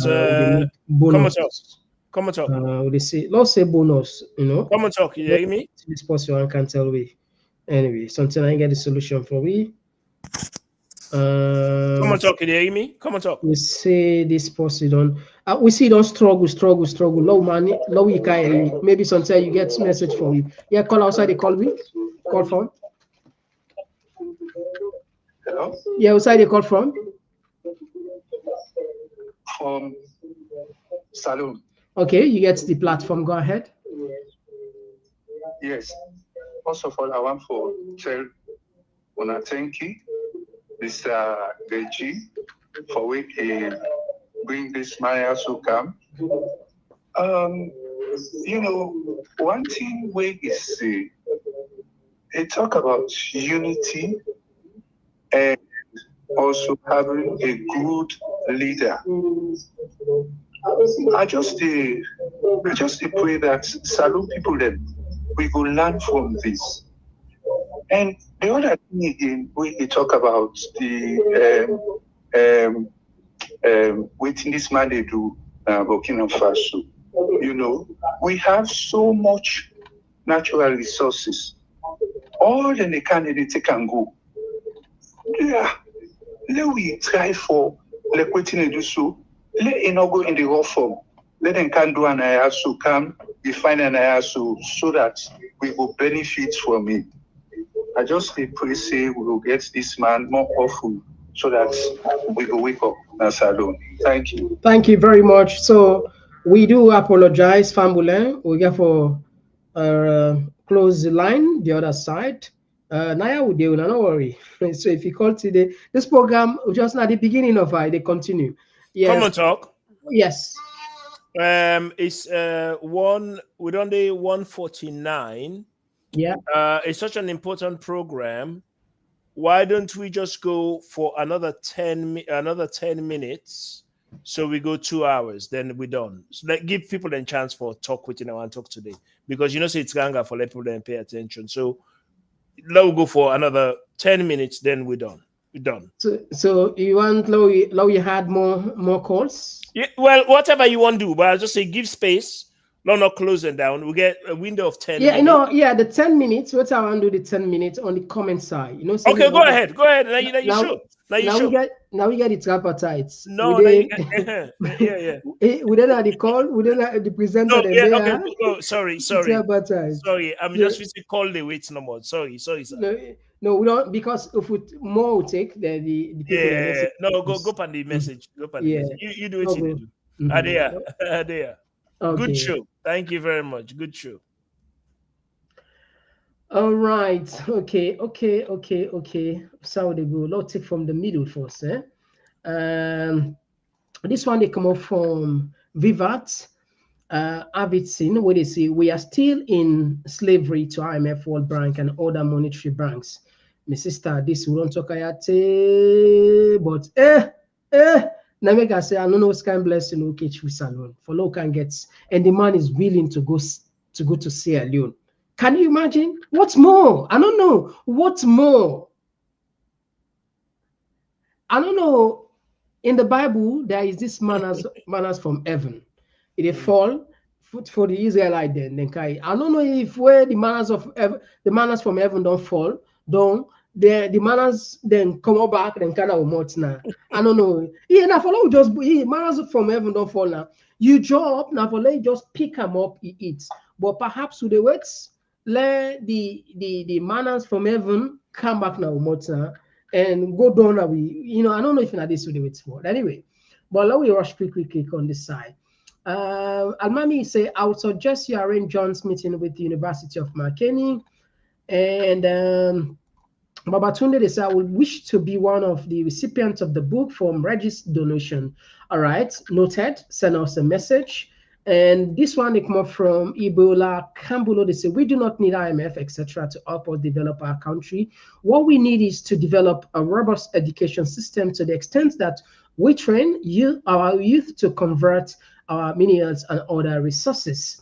And this one they come up from Alim Conte, where they say, I think we don't take this one, but anyway, I'll look to you. Ibrahim Traore is a success story. We do not need IMF or World Bank. And this one they come up from Samuel, where they say very good program both for citizens and politicians. Yeah, Samuel, that's it. But I could be beg them. Literally, we are begging the government, please. This program is not about bashing you. It's not about politics. It's not about APC, SLPP. It's about Sierra Leone and politicians there. Una no need for camp praise we or can't say. Una just listen and take the good part of this man in yourself and try for implementing. And that's not the goal. This is not the goal. Anyway, let me rush quick on this one. John, they say, Anyway, Abdul Kamar, they say, John can't open we Oju them. Make we see how MF the exploits we. Lusan Kamara, it said decentralization was implemented in Sierra Leone in 2004. Sierra Leone problem is AIDS and selfishness. And this one come up from Keme Kamara. He said enjoyed every bit of this. Thanks, gentlemen. This one come up from Abdul Tarawal. You would say, hey, secretary to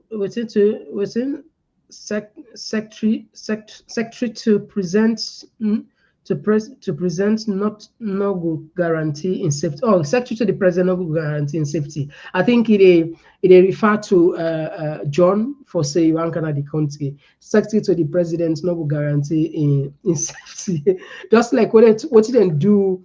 I think the Chief Justice na Kenya, where Bianca during the launching of the Bar Association, I'm sorry, the Lawyer Society, within the ambassador, the Kenya ambassador, according to waiting the spokesperson for the Lawyer Society say, he say the ambassador say your safety not guarantee. You can go anyway, but your safety you can go, not a problem, but your safety not guaranteed. I saw them say, but I don't know, like I just quote them directly. So I think that's abulative for referred to. So anyway, I'll go on Mimi. I say thank you, John, Reggie, and Mr. Komon-Tok. Informative. Thank you also for joining us. Yaya Conte, the system must be decentralized with power given to the people. Remove all unchecked executive powers. Fatmata, they say, Reggie and Komon-Tok, you have done a marvelous science. We self-appreciate you for joining us tonight. And I don't know if we don't take this one. Abdul, I don't know if we don't take, okay, I think we don't take this name. Anyway, I don't know.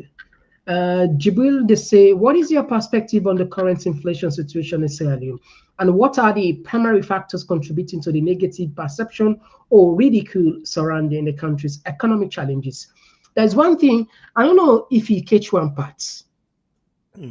It say the GDP na a fast. You catch that? Oh, absolutely. Absolutely. Because your GDP can be loaded with debt. In fact, you know, my boy, when they're at odds with me right now, when I name Cashbox, let's talk about this. He don't say, now he don't say, now he know who said like this. No, wait. No, wait. Now he don't say, he don't doing research. He says Sierra Leone have 400 million no more than they produce. Now, Cashbox don't say that they. I'm not asking he try to explain to me. Let me say I understand. Wait. There's a point. So to answer your question, so if now 400 million no more they produce, but they report a GDP of 4 billion, that means say now the gift they will give you and the loan they would take, now they would count as GDP. That means say Salon now 400 million no more. Me where they na court, me where they want to talk about, I get 120 million pound case na court. So the whole Salon. According to Cashbox analysis, and Kashi, I'm not being bad on this. I'm just being. It say he don't find out saying that 400 million no more they produce. So now into your point, which in John Perkins say the GDP not relates to which they actually that happen because it can come from anywhere. Now that demand is right for say. So we debt them all, we gift them all, we forever notes them all they make with GDP. We're not supposed to be that way. But anyway, carry on. Yeah, and the reason why we even see Mother Bill in 64-year independence even brag about the GDP projected for growth by 4% for their achievement. So we even touch on that. I just say, okay, there is something here for us. Anyway, let's continue. Like I said, family, this program. When I get for the get a lot of this education, we will make a voiceover format and we get for the character half. You know, get nothing for do with politics, and we appeal to the leaders and make them pay attention. Get open mind. Yeah. And this one they come up from Dimitri Artis. Thank you so much, John, for taking your time to talk to Sierra Leoneans. Yeah, and Zainab, they say we are basically fighting for our democracy rights right this moment. And Ronald, they say, when I just turned, they say, John, John, I think it was you that said we need a revolution. Don't you think it's around the corner on a global level? Well, John, not again for answer, and by Focal, they say Donald Trump claimed the U.S. built the Panama Canal for Panama, and now China is in control of it. So Trump wants the U.S. to take it back from Panama. John, what's your take on this one? I think you touched on it, I touched on it briefly. Yeah, touched on it briefly. And this one, they come up from Jamila Kanu. You say, hi there, this is so interesting. Reggie, can you please have your party ready for our next election in Sierra Leone? Because you can change our country. You are the game changer, big time. This one is more from Yaya Contest. Leone to use the incredible resources we have. And this one is more from Mr. O. Sierra Leone has become, Sierra Leone has been a complete mess for decades. Repeated poor leadership from leaders that don't care about the people, but yet you keep electing them. Yeah, yeah, yeah. We will keep doing that. You know we. That's sabi we say. Let's say people in Kalu Kalu. If not the number, if not inside the first five, but we inside the first 10, and that they bite anybody, you know. Yeah, Kelvin, that's my friend. Thank you very much, as always. So much. Thank you, Kelvin. We appreciate your promptness and always being the first commenter. This the first person every blessed day. Or it inside the first five. Well, the 9 out of 10, it would be the first person. It means a lot. So sometimes recognition, that's small recognition, and it means a lot for certain people. Because for somebody for being so consistent, it means a lot, you know. Is that Kelvin saying that the first person? Always. If you're not inside the Kelvin, well done for supporting all within the different platforms them this time na Komon-Tok, and all who that them they support the platforms them because it's real change. This message will get down to the grassroots one day, step by step. So thank you very much for everybody way today. You not watch Arsenal, or maybe you not did whatever, but when I still camp on this very important program, and on our response has been nothing short of incredible. So this is the way we go forward. The man don't can tell what they do to we. Now, we get to decide how we react to this information. We still go the same way. We want a government where they depend on IMF loans. We want a government where they tell we about privatization. The man don't can tell we what they do. So how do we wake up and get up now? Because I tell us something. Komon-Tok, can I talk for a minute? Yeah, of course. I don't mind. We can spend another 10 minutes here. Okay, fine. Let's tell us something. I don't want to put John on the spot because nobody not like for them and tell them about their home. Okay, and he talk about his daughter. The daughter them the work which way he decide for right them book there. The West is going down. So una where the thief una money they bring can at the West. Trust me, it's going nowhere. Then the man talk in this conversation, which I don't talk. We're at an opportune time right now. The man agree with me. Say this is the time that you get up because of the state of flux in the world. Now, if we not choose the certain people them, where they put in at the same bondage, just so they can have a house in Mayfair. Yeah, the man say, just so they can pay them picking a school fee in a boarding school. If not, then they want to depan, carry on. They want to live on hell on earth. Because we get the solution, practical solution. This now one pan the engineer them, we keep we poor. In fact, maybe now one pan the people let me know when they go kill some bangura and say, we'll sign off on this. Yeah. Maybe. Yeah. And guess what? And it tell we clear say not all things will talk. Even when they write the book, he end up from mention specific people because want litigation or die whatever death and it's really sad. It's really sad waiting they go on at the country. There's one thing where I just see if you watch it become emotional. They say you don't know what's in happiness. Imagine somebody get right. You see what they talk. This person will just talk to so who can't talk to you so. Boss will dine with king and presidents. Now who can't talk to so. Can you just think about for a moment? Now who can't talk to so and they say they come up from his heart, it's willing, he relax, That make we start the conversation in a relaxed manner, couch phone for what we make, it tell you say he feel guilty because I asked her if what's impromptu, on this. He said he feel guilty. Imagine you get money, you get woman, That what young man wants, you know, at in peak where they talk money, money, woman, and they though you get chance for gonna any presidential palace or sit with presidents across the designated African or third world country, but you choose.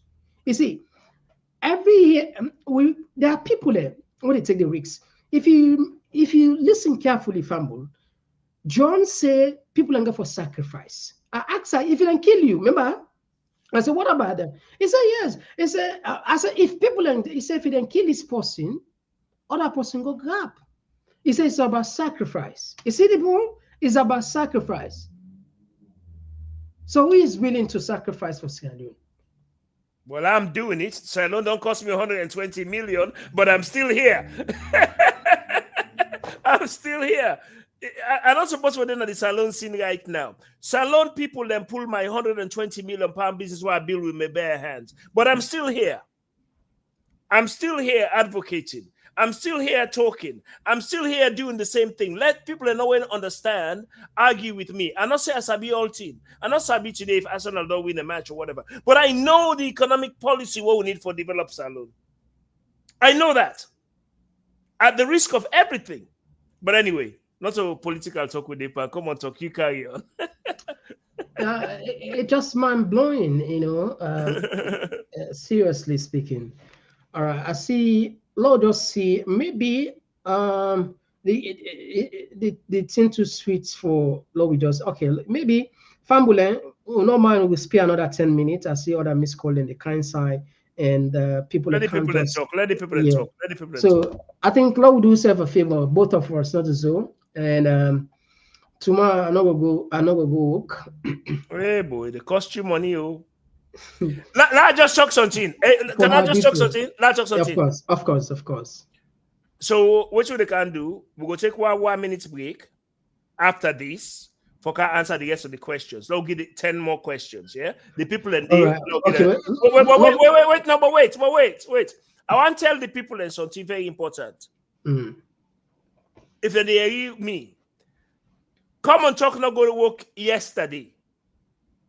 I mean today. Today. You not go work today.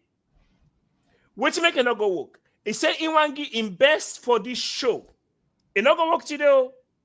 Then you not go work tomorrow. Why not go work tomorrow? Because it is spend time for address this show. Una not understand what you would spend or with the cost way for how we can talk to una. Una not understand. Me not go tell me also I said, but now just talk about the host. The host not go work today. Then tomorrow now, because we did so late on this program, you not go work tomorrow. You know how much the cost in your household? You know what you have to tell her about that? Just for you, Sierra Leoneans. Una open our eyes, man. Come on, man. We run out of patience soon. Now we'll take 1 minute break quickly. All right, so we'll take 1 minute break, and definitely we'll come give yourself more time. Yeah.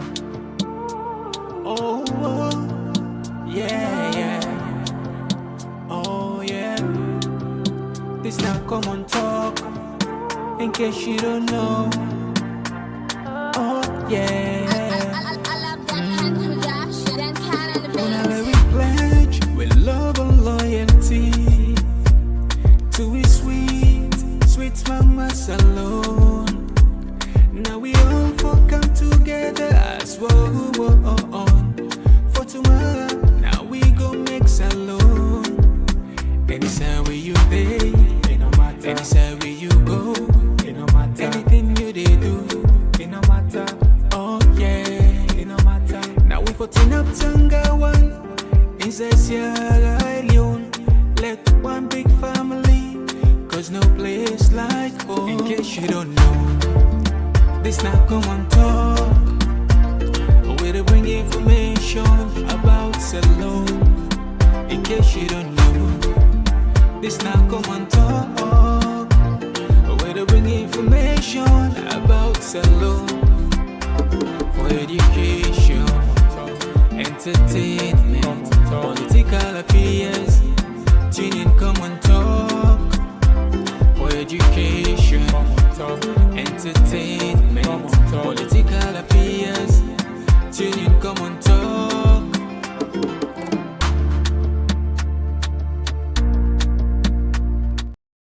All right, all right. So, Fambo, as you say, we fired up, and definitely, we go add some voices there. We get Abdul again on the platform. Let's just connect Abdul. Yes, Abdul, go, go. Yes, No, this now go I already ahead. can hit Reggie. Already I can for. Wait, Reggie, no So, kai too. Okay, don't oh, kai. okay. It don't kai, Wait, don't wait. kai. It don't kai, don't kai, don't kai. Yeah. Yes, Reggie. If you get me, I start ready for can hit you now. So I agree small thing, and you are waiting people and talk. You see their opinion about you, and you are waiting John Perkins say about unity. Unity na ain't go able for make we achieve we goals. This way when I start so on no say you take Sierra Leone. But you say something, just not say you man catch box let little chamot. I don't want to wait at the chamot. Come on talk. Settle Latin. If you not settle Latin tomorrow, now me and you will start with you. Thank you, bye. But you know, we go paralala with the settler. All right, thank you, Abdul. we, uh, we don't champion this cause, and I'm sure Catchbox probably. I want to believe since they watch the program, and and this the beauty we did chase. Impossible, it really possible.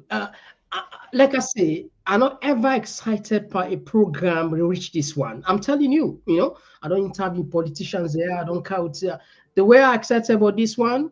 Uh, Unbelievable. Yes. Let's take another voice. Yes, call outside the call from. It's again. Okay. Abdul, we just call. I get so much respect for Abdul. He say, it can always make sense, but this program, yeah, I think say the weight where this program gets. I think say with the underrated. Yeah. It's like a very, very good program. Is very, very good program. Also you get people that where they think, critically. This program, every Sierra Leonean where they think critically need for watch this. I mean, I therefore watch this program over again. Not to just now, no, I therefore watch it again. And the collaboration, you, Mr. Cole, I beg do ya una continue this. Una continue for the do so that they do. Mr. Cole not showing waiting we get a salon. How we go able for make that thing they work for we. Me are the big dear Mr. Cole. I beg at the big. Not left with the kind you don't get so at the big. Continue at the big dear. Wanna thank you. All right. Thank you very much. Right. And again, Lowy, while so they wait for a few more calls, I think we'll for payback. Komon-Tok. Bit Komon-Tok. What's a man called? Bintu K, they say, thanks to Mr. John and Reggie, very interesting educative session and the Komon-Tok platform. We appreciate your time and effort. And this one, they say, Isatu Tarali, they say, on how to start a business, please call help me. Lolo Gasparini, they say, Reggie, na make you like APC, na command them bokude. And this one, they say, I don't know if we don't take this one. I think not this one. This one, they say, what's in? Where is the economic hitman as promised? Eh? I think no answer this. Logo before. Only answer this guy. This one they come up from we say granted the politicians have not been performing well. However, in another hand, the foreign policies have rendered them so weak and vulnerable, added to their personal greed and poor character. And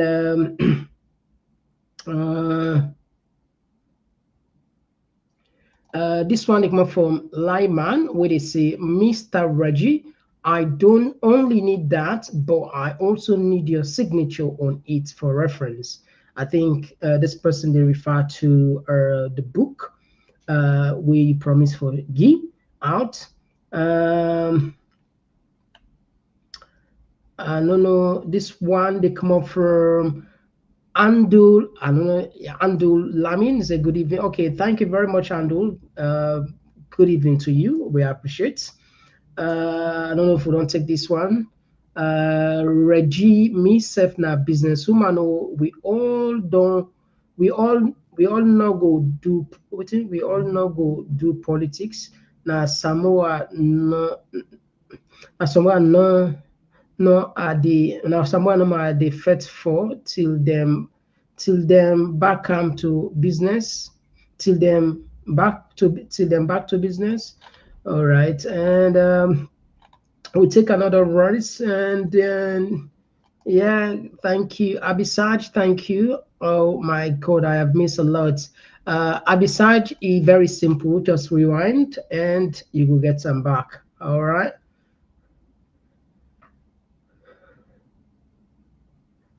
All right. Okay. So, Fambul, I think I'll go pass the mic to you in case you want to a little bit of response on this one. No, you know what? It's good the response we the people encounter it. Themselves, as much as we talk about our own time, themselves at their own time, then they take for Canada. So in time is very, very important. That's all we have outside of health. The most important asset we have is time. And then choose for calm. And the response is being some people there an eye opener for them. Some people there a confirmation for them to say which thing they go on, you know, in order for go on. So that man don't come, he don't can talk to we. You know, that will be of an open mind with a debate on the issue of Sierra Leone. We can rise back again. Not forget, say, this same salon, like I say, me paddy and papa, Samelan Sanabangura. 75 cents. This is key. We cannot go before without acknowledging this man.